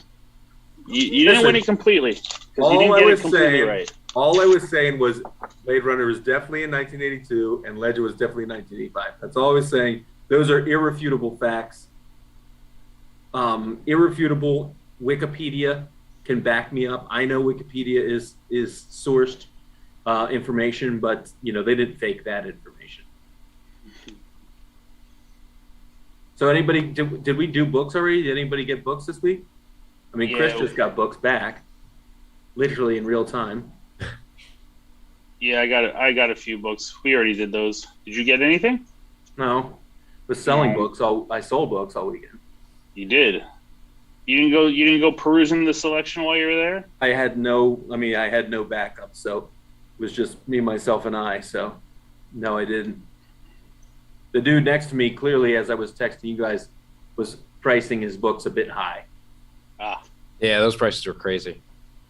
Yeah, let's go over that, man. How'd you do? Let me just. Jim's not done with this yet. Ridley was filming Legends directly after Blade Runner, which coincidentally has a similar scene with unicorns. It has been implied on the new DVD Blade Runner: The Final Cut that Ridley used the unicorn scene as a test for Legends. Boom. No. Still right. He used it as a test. It wasn't from Legend. It's not from the movie. You made it sound like it was from the movies. No, I didn't say it was. Yes, you did. I said You it was. No. You said Rewind the the unicorn tape. scene from the movie Yeah. I said it wasn't in the was movie. used in. Yes, you said it. No. I said it wasn't in Now the you're movie. saying You you're said it wasn't backpedaling. in the movie, You're but it was backpedaling. footage I said it cut wasn't from in the the movie. movie. Jim, did you get a job with CGC this week? Jeez. You're backpedaling. Jimmy, you said it was footage cut from the movie. You lose. Oh, Good day. still sir. right. No, you were sort of right. Either way, this is a movie young Chris should watch. Mhm. Both of them, if he hasn't watched them. I would assume he watched Blade Runner. Tell me I you have watched not. Blade Runner. I mean, he told you this is what happens at work all the time. Everybody just shoots film names at him. He's like, I haven't watched it. It's one of the greatest sci-fi films ever made. He hasn't watched Jim, some of the literally great. Blade Runner, Jim, we have not watched The and Star Godfather. Wars. We have not watched The Godfather. We cannot jump on somebody else I about don't not care about watching The a Godfather. classic film if we have not watched The Godfather. Yes, for, You could have for watched serious. Godfather if you're Italian. We are Italian. No, not that much. like only 10%. Only 10%. Grandma was off the boat. Only 10%, Jay. That's more percent than I am, and I saw the freaking Godfather. So Yeah, I don't care about The Godfather. CGL, Jim, what's you're your changing top narrative movie of all to fit time? The story tonight. No, Any- I'm just not that anywho. much of Italian. CGL, what's your top movie? Top movie? That's it's too much of an on-the-fly question. It's not. He needs more time. It's hard to decide. I mean, I'm a big I like Western movies. All right. I like my Clint Eastwood movies, All right. especially. So the first Dirty Harry, I love. Comedies, I love Trading Places. That's one of my favorites. See, he goes. This is 82. Trading Places is 82. So he goes back. I'm gonna say Trading Places '83. Shit, we gotta look this up now. Well, the first Dirty Harry's what, late 70s or maybe the precipice of the 80s? Trading Places, the 83. first Dirty- You son of a bitch. I'm gonna and let's double down. I'm gonna say the first Dirty Harry was. I don't know why I want to say 71. Oh, I don't think it's that old. Is it? I don't think it's I don't that know. old. I don't know. Because he did his like his early 70 westerns. 71. Whoa, he's killing it. Wow. For not having, anything he's else? never seen Blade Runner, but he knows the year Dirty Harry. I like all those movies. Lethal Weapon, Death Wish, all Lethal that stuff. Weapon's got to be 80, 85. Earlier? Yeah, I'm gonna say Oh, 84. Yeah, 84. I'm gonna say 84 was like a golden year for movies. Lethal Weapon. I'll go with I'm gonna 84 say, for that. I'm going to say 86 for Lethal Weapon. Now we have to look it up. Crumbs, what's your favorite movie ever? Star Wars, Which one? all of them. 87 for Lethal Weapon. 87. All of them. What's up, Nicholas? I got big recommendations to see the new Predator movie. So Yeah, I wanted to haven't see watched that. Prey yet either. You said it's good, Prey Jimmy? was good. Yeah, I gotta Yeah, it watch looks that. Is the copy out now though? The one in Navajo? Because I want to watch that one too. No. Like the whole movie is in Navajo, Oh, wow. which is That's cool. Which is a cool choice. I've been seeing a ton of things on Instagram where they want the main actress to play X-23. Oh, Oh, interesting. Mid Thunder. Yeah. Oh, I didn't see it, so I'm assuming. Yeah, she's pretty good. So she- She's a good age. I mean, how old is the X-23 from from Oh yeah, the girl. yeah, from Logan. She's got to be old enough now. She would be probably 18 now. Yeah, that's what I mean. She could play her, no? Because she was in the Dark Materials series. She played was? the main character. Yeah, she played the main character. Yes, you're right. That's right. She was. Okay. The Yankees win? They were losing when I saw. Of course. They suck. You guys want to see my? I got some pickups. Yes. We didn't do Jason too. We got to do yours. Jason, you have pickups? No, it's just sold. I have losses. I sold a bunch of books. I didn't pick any up. Good. I didn't even know that was a 2-day show. I thought it was just that one day. No, yeah. As of right now, this is top secret information. Can't tell you where I got it. This is coming out on. I got to make a video. Because I went there without my camera, so I got to go back with my camera, then make the video, then tell everybody what store it was. Wait, oh, it's a store. Okay, I got you. It was a store. So all this stuff right here for $75. Got a couple items. One was this. This is a personal collection. It's a blues that's cool. cassette box of all the old guys. I remember That's those. just a keeper. This a Star Trek book and record set. Nice. I love Nice, that. yeah. Original series. The artwork on the back is pretty cool Very too. cool. It's almost like a Golden Records reprint Star Trek in there. Did you sell your Star Trek book? No. Okay, I know. It's rough, but it was a good price. Strange Tales, Oh, nice. 113. Very nice. That's early. Man Thing's first solo title, Man Thing 1. Yeah, that's a good one. Pretty nice. It's in decent shape too. Man I Thing. have a Man This was Thing. Man this Thing's was my coming. favorite one. Werewolf by Night, 33. Oh, That's second. second- That's second second Moon Moon Knight. Knight. Yeah. Second one. $75 for all that. It was pretty good. That's a Wow, that book that's alone is great. worth it. And I had a birthday this past weekend. Oh, happy birthday, man. Thank you. My dad surprised me. I don't know. I had no idea what this was until I did research on it and found out how rare it was. So this is a personal keeper, but it's a Mego Amazing Spider-Man. Oh, damn. The Whoa. interesting thing is that it has Very cool. new spiderweb flyaway action, which Very is cool. really, really, really rare. Like you don't. Is that see in the bubble still? It is in the bubble's like coming off, but it's in there. It's in there. That's I awesome. didn't realize they were that big. Egos, yeah. Yeah, they're 12. This They're 12 inch. Yeah, right? I That's think awesome. this one in particular is bigger than the regular ones. Those just- carded it has- Migos are the ones that you want, too. Yeah, it Is has it that extra accessory, The which carded is just ones unusual. over the box. Mm-hmm. Those are the more valuable ones. Yes, sir. I never got into Migos. Me neither. I only know that because of Rick. Yeah, I know that because of Rick too. Because they're toys from the 70s. I wasn't even birthed yet. Not until 75s. 78. They're like perfect age for Star Wars toys.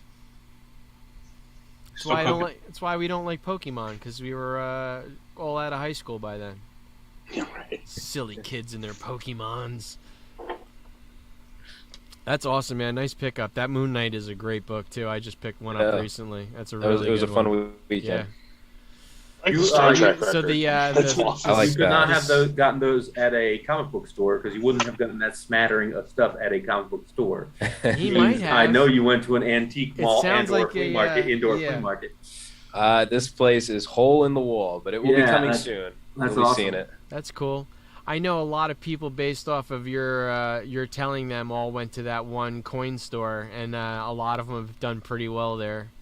We're going back there next Saturday after the flea market. We're going down there Yeah. because the guy Mark called me. He's like, he called me. He was like, so how do you feel about doing a new video? And I was like, yeah. What do you Oh, got? He's like, yeah, I got you a whole sent bunch the- of new stuff that you got to check out. Yeah, And you he- sent he a want- lot of people. We're gonna his do a way. lot of like he has big books that I can't afford, but he wants to show them off on there. So I was like, you know what? If you give me a deal on a bunch of books, I'll come down there and give you the publicity. So Sure. it'll be a good deal. Yeah, cool. And nobody ever gave you like any shit when you come in with like a GoPro on your chest?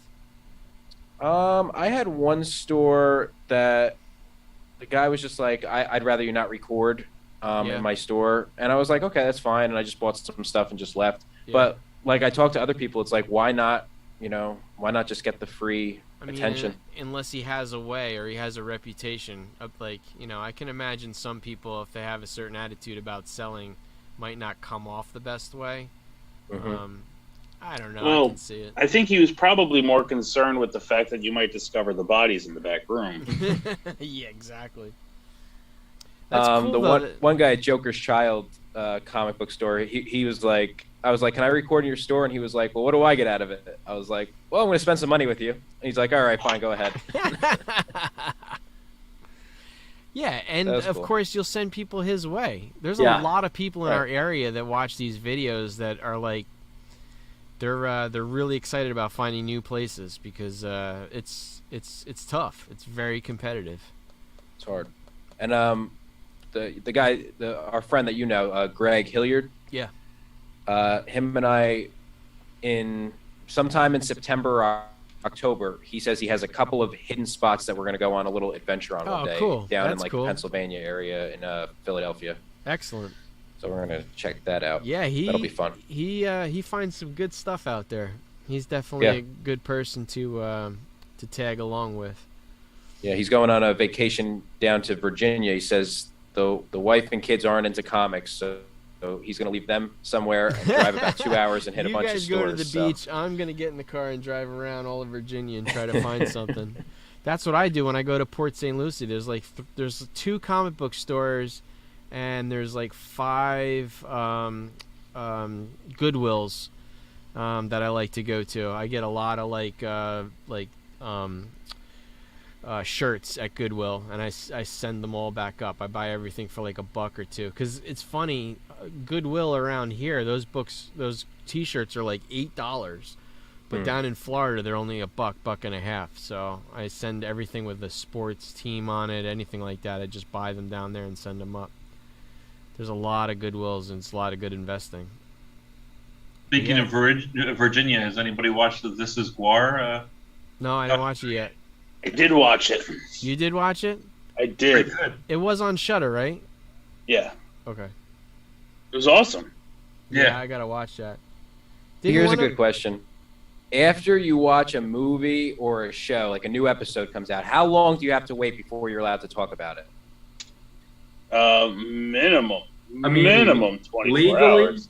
You have to wait no time. Legally, no time. This is America, for God's sake. When do spoilers expire? Oh, Are you talking about what on a video you're gonna do? Just in general.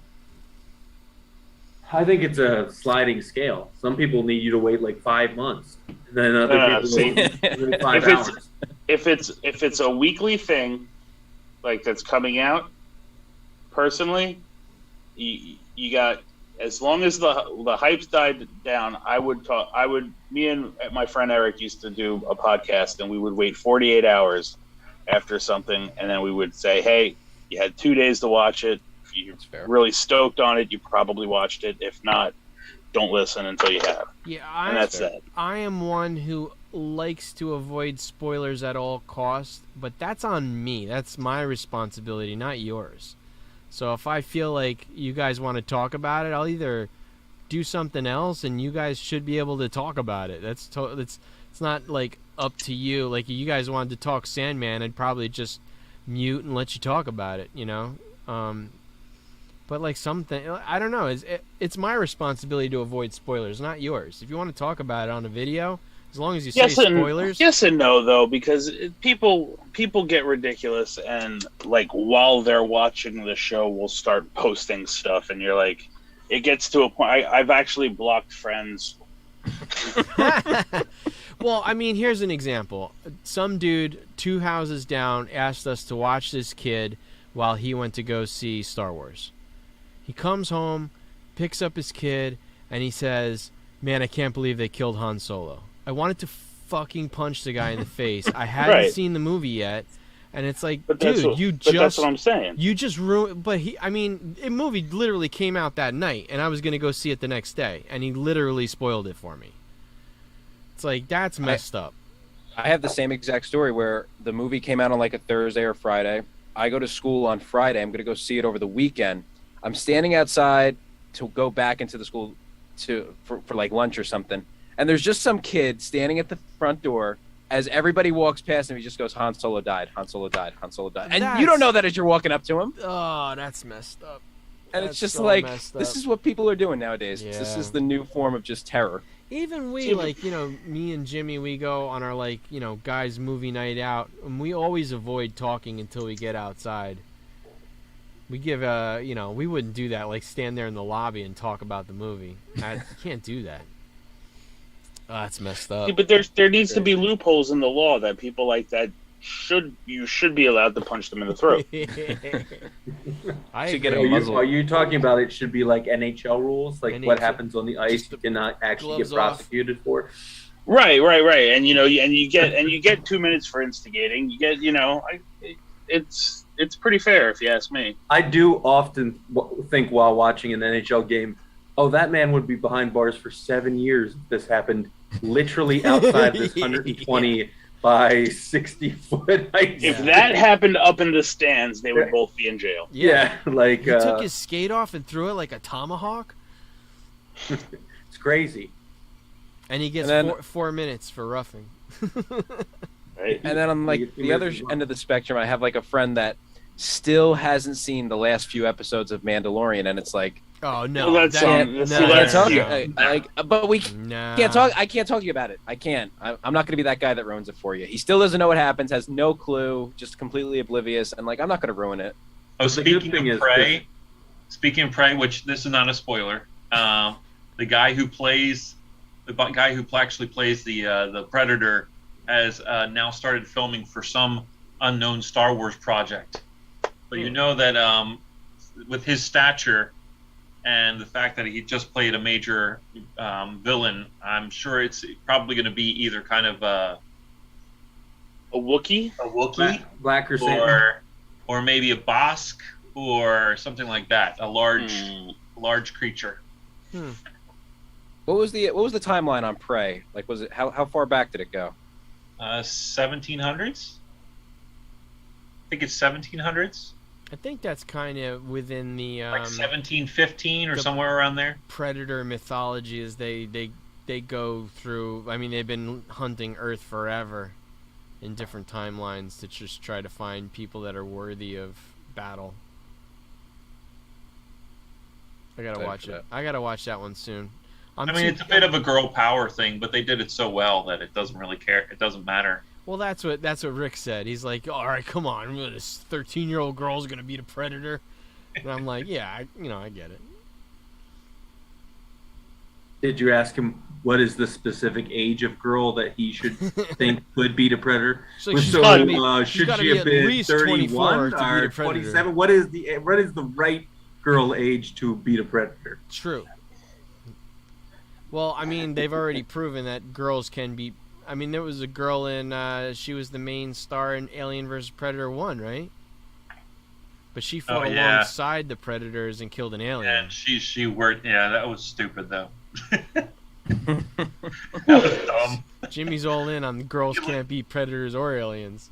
That was dumb. That was dumb. Stupid girls. Prey was good. That was dumb. when she like her straps on his stuff. Oh, come on now. I haven't watched that. I only watched it the one time. I mean, I think it's a relevant point, right? Sigourney Weaver is Alien, and she beat Alien, so. Sure. But she didn't breed a Predator. She just didn't have the opportunity, Chris. She didn't have the opportunity, Chris. She never got the chance. Opportunity or not, it never happened. So this is like one of those. Sigourney Weaver is listening right now. She is now going to beat a Predator. We got to put Ripley, and a Predator. Tell her to go hug a gorilla. Why did they never do an Alien versus Predator in the future? Because that would be a cool one. They always do. We don't know what the future looks like yet, Jimmy. Yeah, Jimmy. Yeah, we do. We saw the Jetsons. It could look just like this. Fair enough. Isn't George Jetson? They just said he's like 22 years old. It could actually be a cool movie, though. Predators in the future. If you introduce a Predator into when the Alien franchise started, like, you know, what is that? When is that supposed to take place? 2242 or something like that, or whatever. Well, I want I, to see a Mandalorian Predator War. Well, I would like to see the Darth Vader versus aliens. That would be. I'd like to see the Predator come to Earth in the 1800s and run for president against Abraham Lincoln. See how that goes. Yeah, we're just getting crazy. Abraham Lincoln, Predator Slayer. Anywho, I like it. Where's Hollywood? They need to take down our ideas. Start taking notes, people. Yeah, Better 'cause ideas than what you got. We're coming at you fast and furious. I'm serious. They're our ideas because they're spoken. They're trademarked already. That's true. Oh, CGL, since you are a cinephile, I just found out. I do have my top 100 movies all time. I can always send you. You don't have to. I'll probably know Winter 5 Soldier's number 1. Don't even bother. Number 1, Winter Soldier. The Godfather isn't on that list. The Godfather's not on that list. Winter Soldier's just the best Marvel movie, not the best movie. It's not even in my top 20. Jimmy's number 1 movie is Blade Runner for sure. Yeah, well, my personal. Best movie ever made was They Live with Roddy Piper. Done. They Live is a great movie. I love that movie. I wouldn't have that poster right there if it was not for the movie They Live. Oh. Obey. Because Shepard Fairey creates Obey from the Obey propaganda in the back of They Live. So I wouldn't have that poster. I thought it was Obey is a Japanese potato. That's purple.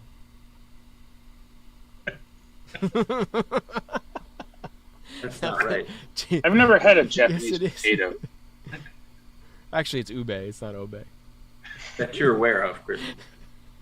That I am aware of, right? I might have. Most of your French fries are probably Japanese. You just don't know it. You didn't even know. Huh. Well, they're not purple. You would know Imported, it immediately. imported It's a conspiracy. potatoes. It's conspiracy. Anything else? Are we looking forward to anything? I'm looking forward to She-Hulk tonight. She-Hulk in an hour. Yeah. Yeah. I'll watch I'm going that. to bed. I think I'm like con drunk now. I want to sell at more Comic Cons. I don't know if I'm ready for a bigger one than the one I just did, but Are you okay to talk about your number? What'd you get? you mean how much did I make? Yeah. $3,620 some odd dollars. So The weekend? yeah, That's good amazing, weekend, man. That's So really day good. one was better than total day 2. hours. 12 total hours of sales time, so it was pretty good. CGL, we're Question. doing the wrong thing. What was that? We're doing the wrong thing selling at this whole flea market. We need to find like Yeah. actual shows. Yeah. Jason, question. Yes. 2 questions. 1, what was the worst part about the whole thing?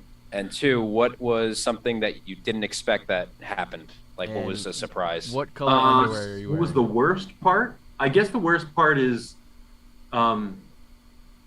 just doing them yourself. You know, like, I mean, it turns out to be a good thing too, because you get a chance not to meet having a lot of help? people. But I couldn't really go and experience what that, like, it was a small con, but I couldn't really experience anything else because That's I'm what at my that's table. what I have at Right. Meadowlands. Chris here, he gets to just walk I get around around and his dad watches the table. I wish I had that. And I Yeah. don't know that I would have like really hunted for books, but I just didn't get to see. Right. You know, they had some like it was this small town, and like, not to sound hokey, but the town like really embraced the thing. I mean, there was a stained glass place in town. They made actually Wolverine stained glass windows and a Spider-Man stained glass window. The chocolate store actually bought DC and Marvel molds, and all their chocolate in the store for that weekend was shaped like Marvel superheroes out of their normal chocolate recipes and stuff like that. So that stuff was cool, and I would have liked to have seen some of that. But I was in the small 10 vendor room that I was in, and that was that. Did they supply you with tables? They did, yep. They did. Okay. The second part, Chris, what was the thing that surprised me? I guess.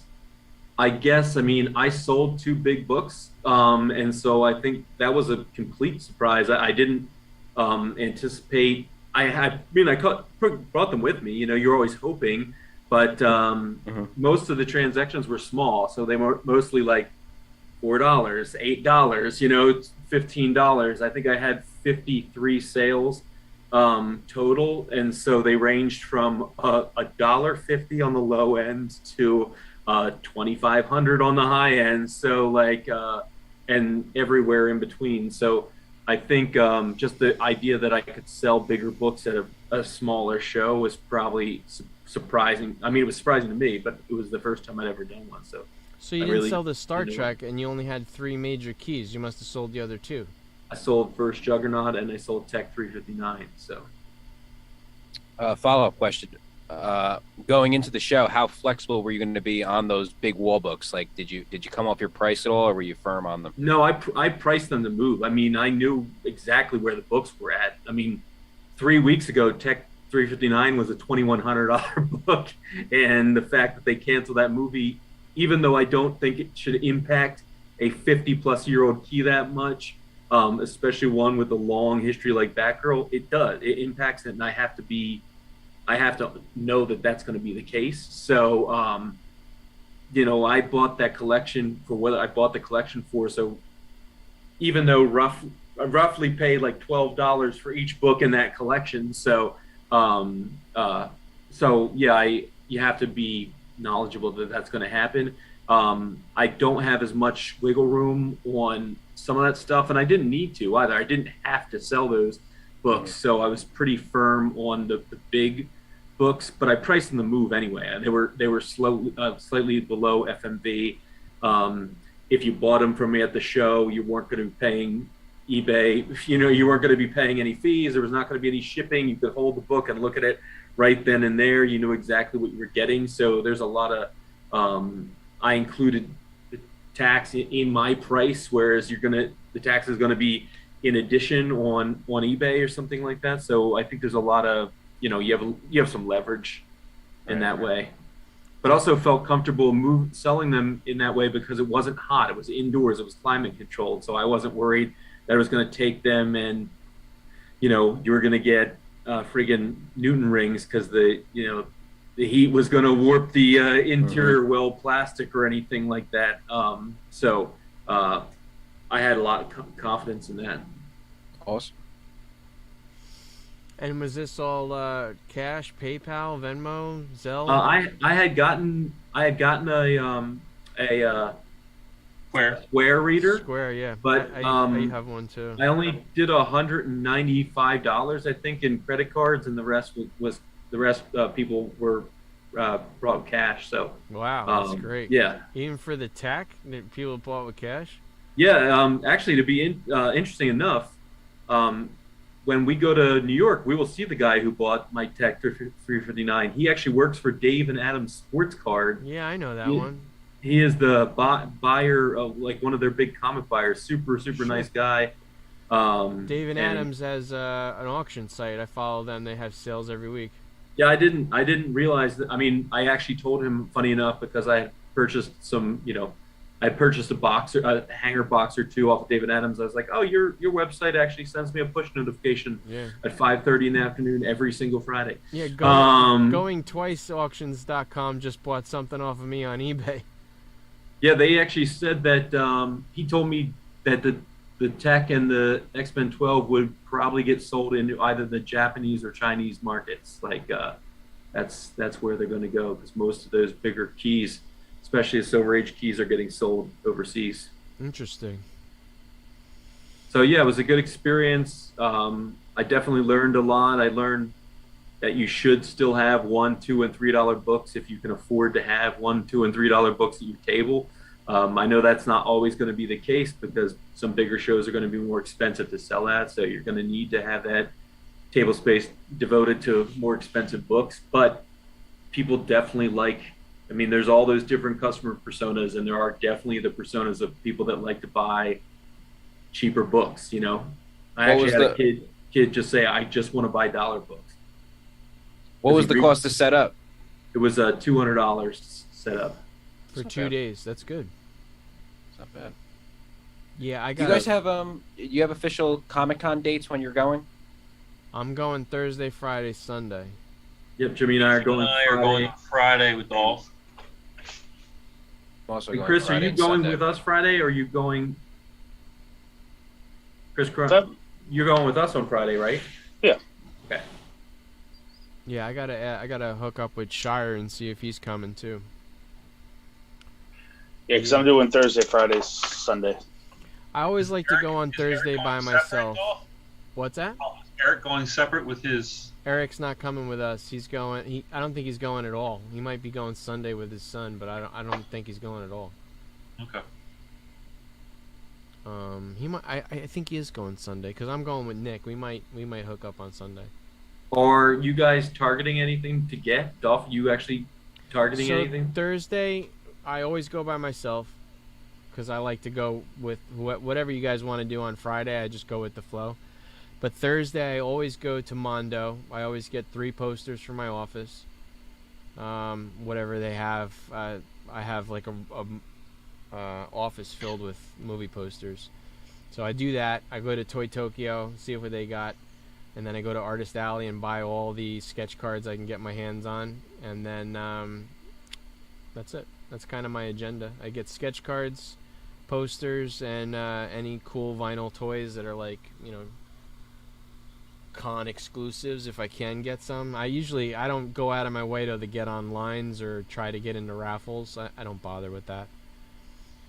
Jim, how about you? Are you targeting any artists, or are you going to be looking for Hughes books? I will be looking for Hughes books, but there are going to be a few artists there. Sozo Maika is going to be there this year, so I may get something from her. Is it Jerome Pena might be there. What's that? Peach is going to be there this year. Yeah, Kim Young Ji might be there again this year. A lot of artists that weren't there last year have. Unfortunately, Hughes will not. I know that much. He's not doing the class, right, anymore? Mike Del Mundo is going to be there, which I'm excited about. He did the Thor run after Asad Ribic. He did all those crazy colored, awesome Thor covers and Thor run. Did he do the Malekith run after God of Thunder? No. I did not like Mike that Del Mundo artist. did like all the crazy stuff with Hela and okay. Invasion of all the Goblins and like all these he does like really cool weird covers. Okay. Like but yeah, he's going to be there. Definitely. I mean, I didn't even know I knew who Jerome Pena was before we went last year, but I didn't really appreciate his work until I met him. So and he was just such a gracious artist, and the stuff's so badass. That guy on the end that we spent some time with, he was pretty cool. Yeah, very cool dude. So Jace, I always love going to Artist Alley, just to not only look for the artists I love, because you can always get sketchbooks from them, and obviously sketchbooks signed are valuable because they're usually low print runs and. It's some of their best work that you'll never see published, so that's why I like to go there. And then I think what we did last year was do that because the Artist Alley wasn't that big last year. No, I don't think. And then we went through the floor the rest of the time we were there. There was nobody on the floor. Whatnot took over the whole left side of the main gallery. It was crazy. I think this year's going to be a little bit nuts. I think now that COVID has taken a little bit of a back seat. No Lego, no DC, no Marvel. Image wasn't there. Like it was crazy. It was sparse last year. Dark Horse, I think, was the only comic publisher with a booth. But yeah, I mean, as far as what I can tell from the temperature of what NYCC is going to be like this year, they haven't really loaded up on their guests yet. Besides, Oscar Isaac just signed up for NYCC, so I think he'll probably be the biggest draw as of now. But I think a lot of them are going to return this year because a lot of artists are returning to cons in general. So I think you're going to see a lot more coming out this year. But yeah, other than that, I'm going to be looking for Hughes stuff that well-priced Hughes stuff, because I know that last year, I didn't find a table that had an all Hughes bin until it was literally the last 10 minutes we were there, and I had no money left. So whatever I can take with me this year, I'll probably be looking at that. I'll tell you, I'm going to take the temperature, too, on being a VIP. I was a VIP 3 years ago, and it was awesome. But unless the panels are back and interesting, like, I wouldn't do it again. But being a VIP was definitely cool. Christopher, how about you? Is there anything you'd be targeting? Like any books you're really trying to find? I think I'm gonna go as early as I possibly can and try to get right on the Black Flag line.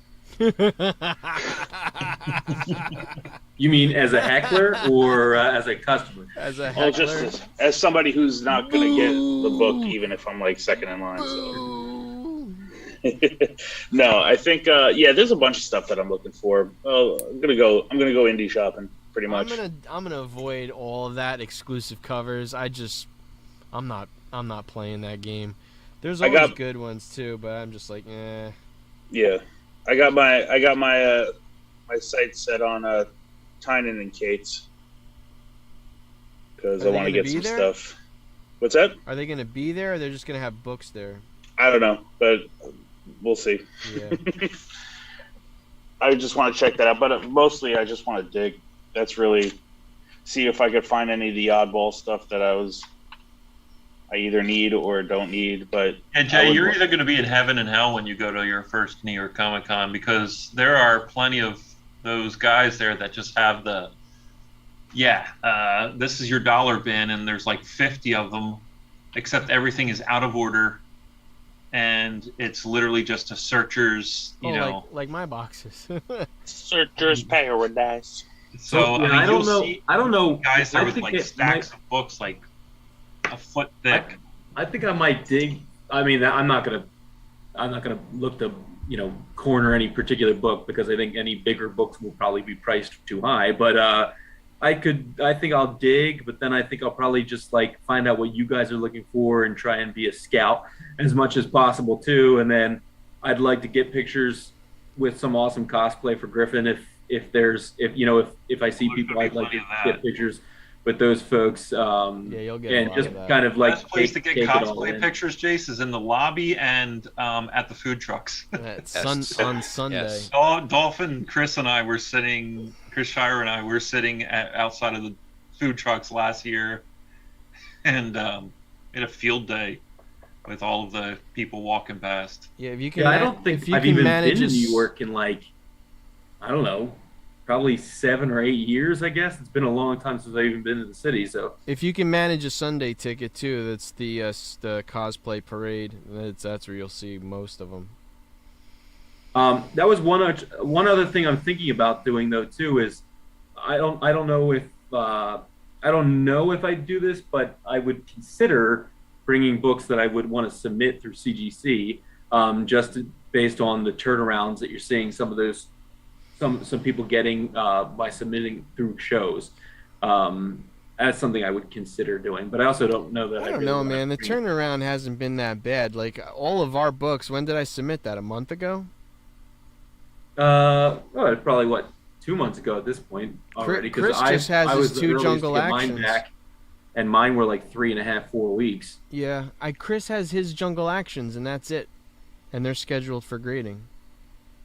Yeah, I gotta find out what's going on with those 2 books I have in limbo still. But aside from that,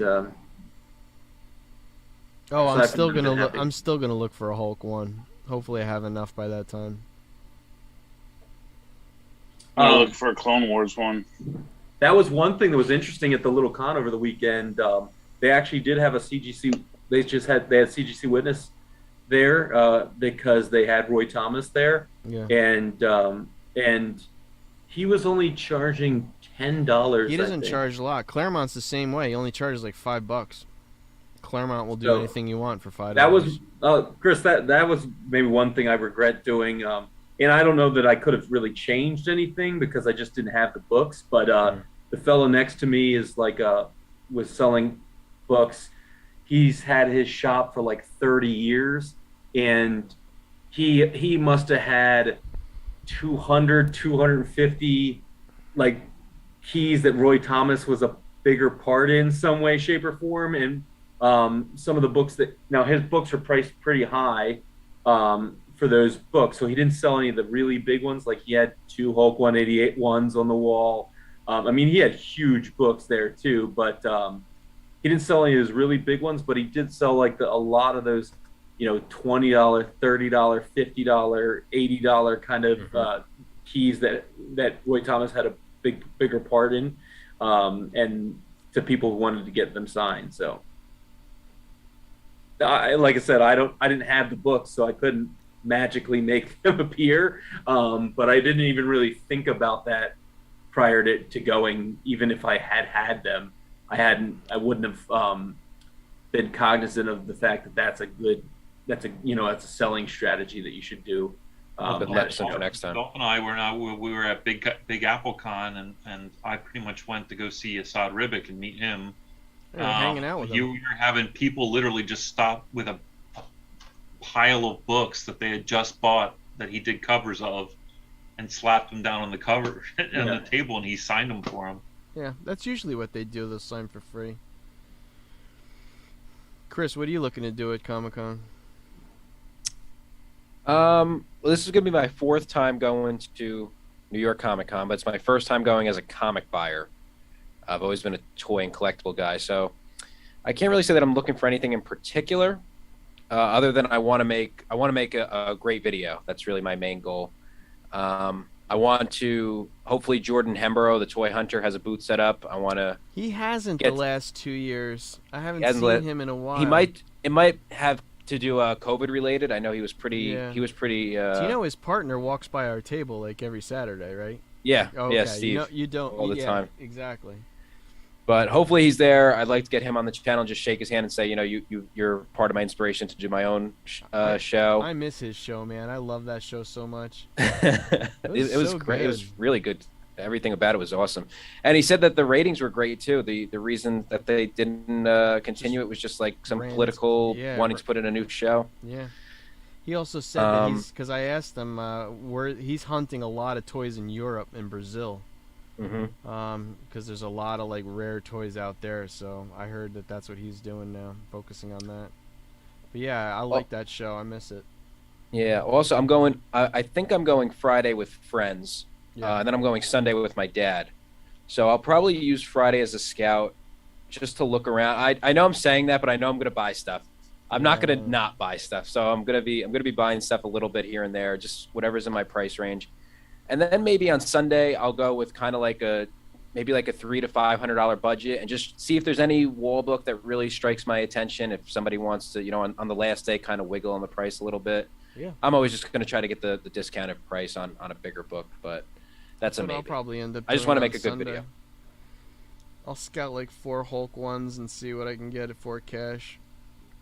We do have a group chat, so you just dump the information into the chat what you're looking for, and then we'll all if we're all there on Friday, we all can just share that information as long as there's decent service in the building. Row 14, go now. That's the problem. There is not decent service in the building. Okay. If you're up towards the front, it's fine, but if you're in the back, no service. But I think, what is the one that does go through? Is it Facebook Messenger? Is the one that does go through. It's a different network, so it does go through versus texting. No clue. I don't know, whatever. I think you're right, because yeah, I think Facebook Messenger is like the old BlackBerry Messenger, that it's on a different network, so it passes through more than text does. I got to get a new phone. I just got all these social media accounts that I just started, and I know you my did. phone has no storage on them, so I got to get a new phone. All of a sudden, you're like, you're friending me on TikTok, you're friending me on Instagram. I was like, look at this guy, he's everywhere now. Going crazy here. Yeah, what are you up to now? Like you passed 2. We're almost at 22. 22? 2200. Nice. Yeah.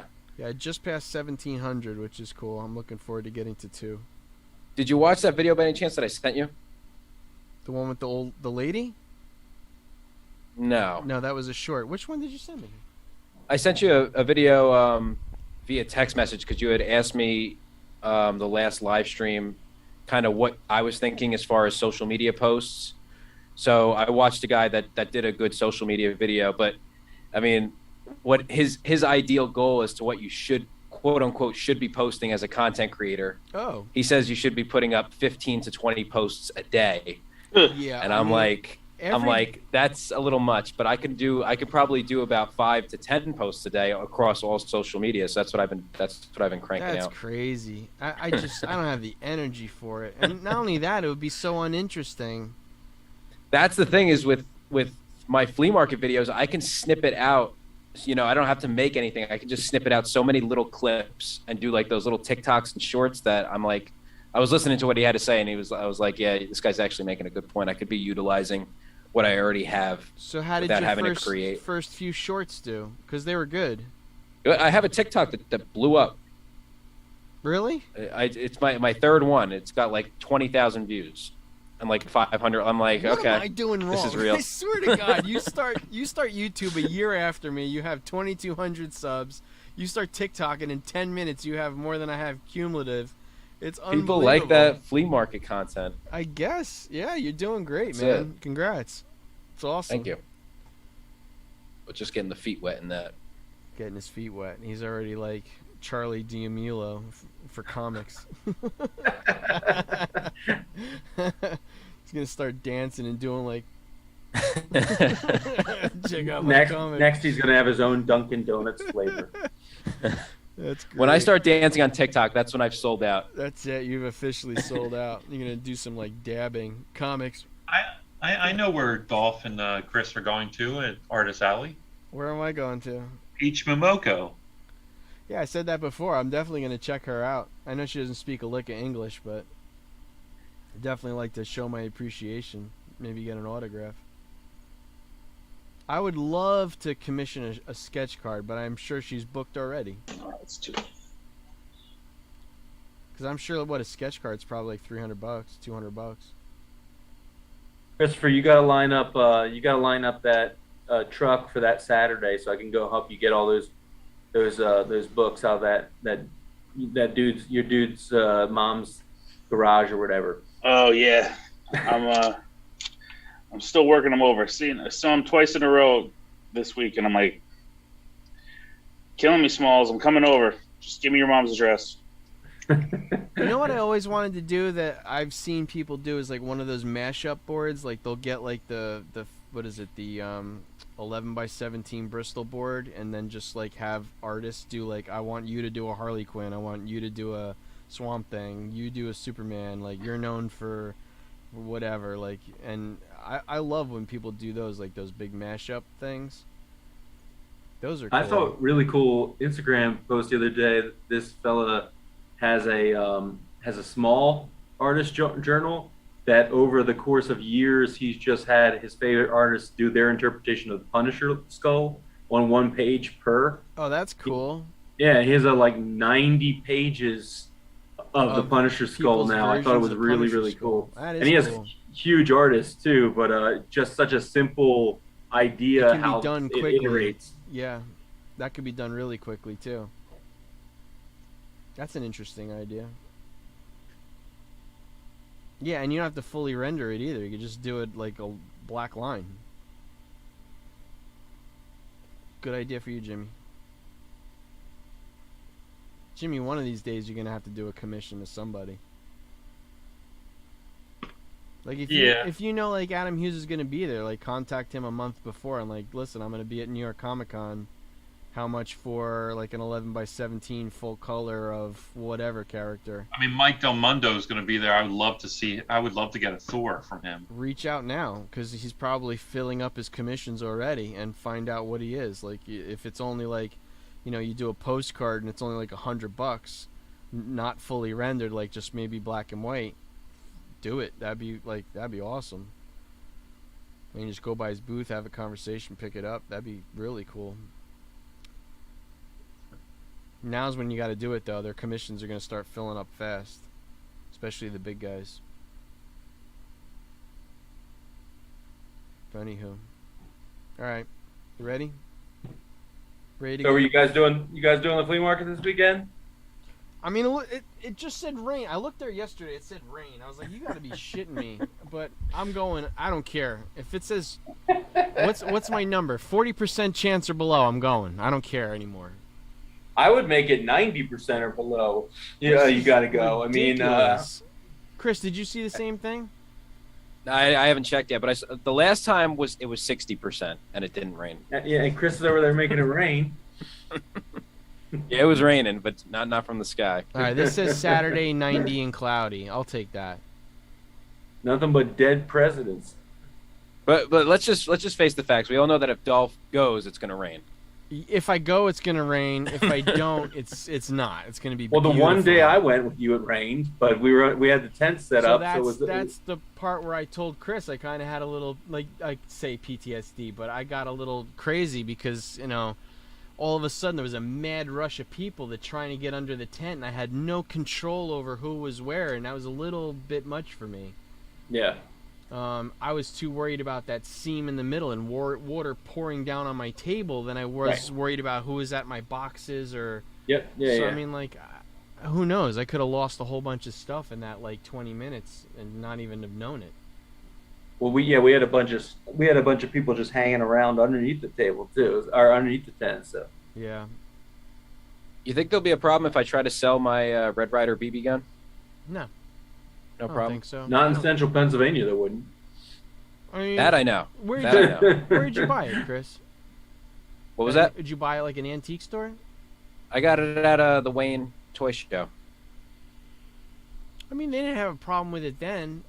I don't think you would. I don't know. I feel like if a staff saw it, it would be problematic. I don't know, because it's not plastic BB gun. Like it's not plastic airsoft. It's hard metal BB. So that's what makes me nervous. I would look on their website first. They do have, obviously they don't allow people to sell purses and stuff like that. There's been so many frauds. But they do have a list of things that you can and can't buy, and BB guns might be on there. So I would give it a look first. If anything, I'm just putting it in the trunk and being like, I got a BB gun. What about tool guys at that one? Do they allow you to sell tools? Tools? Yeah. Oh yeah. Yeah. Because I mean, it scares the crap out of me every time I sell at the flea market, which I am doing on Sunday.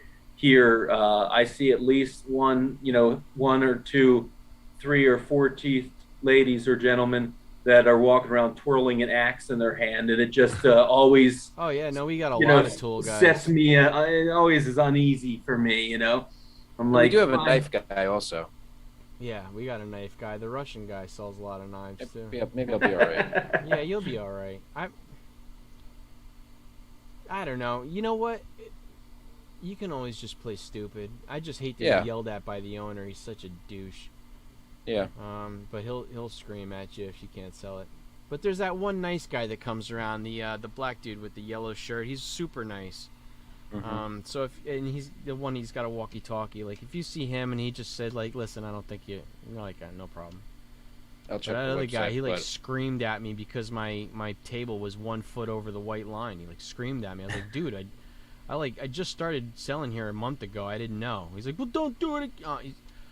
Holy crap! Did he make a scene? And I seen enough of that guy where I know just to avoid him. Don't get on his bad side. Him and his wife, they walk around and they scream at everybody. Oh yeah, I think he was screaming at one of the bulk trucks at, the day I was there. Yeah, the guy next door with his kids. Yeah. Because he bought the booth behind and he didn't know that, and he started screaming at him because the van was parked on the other side of the white line. Right. He's like, "That's my spot too, man."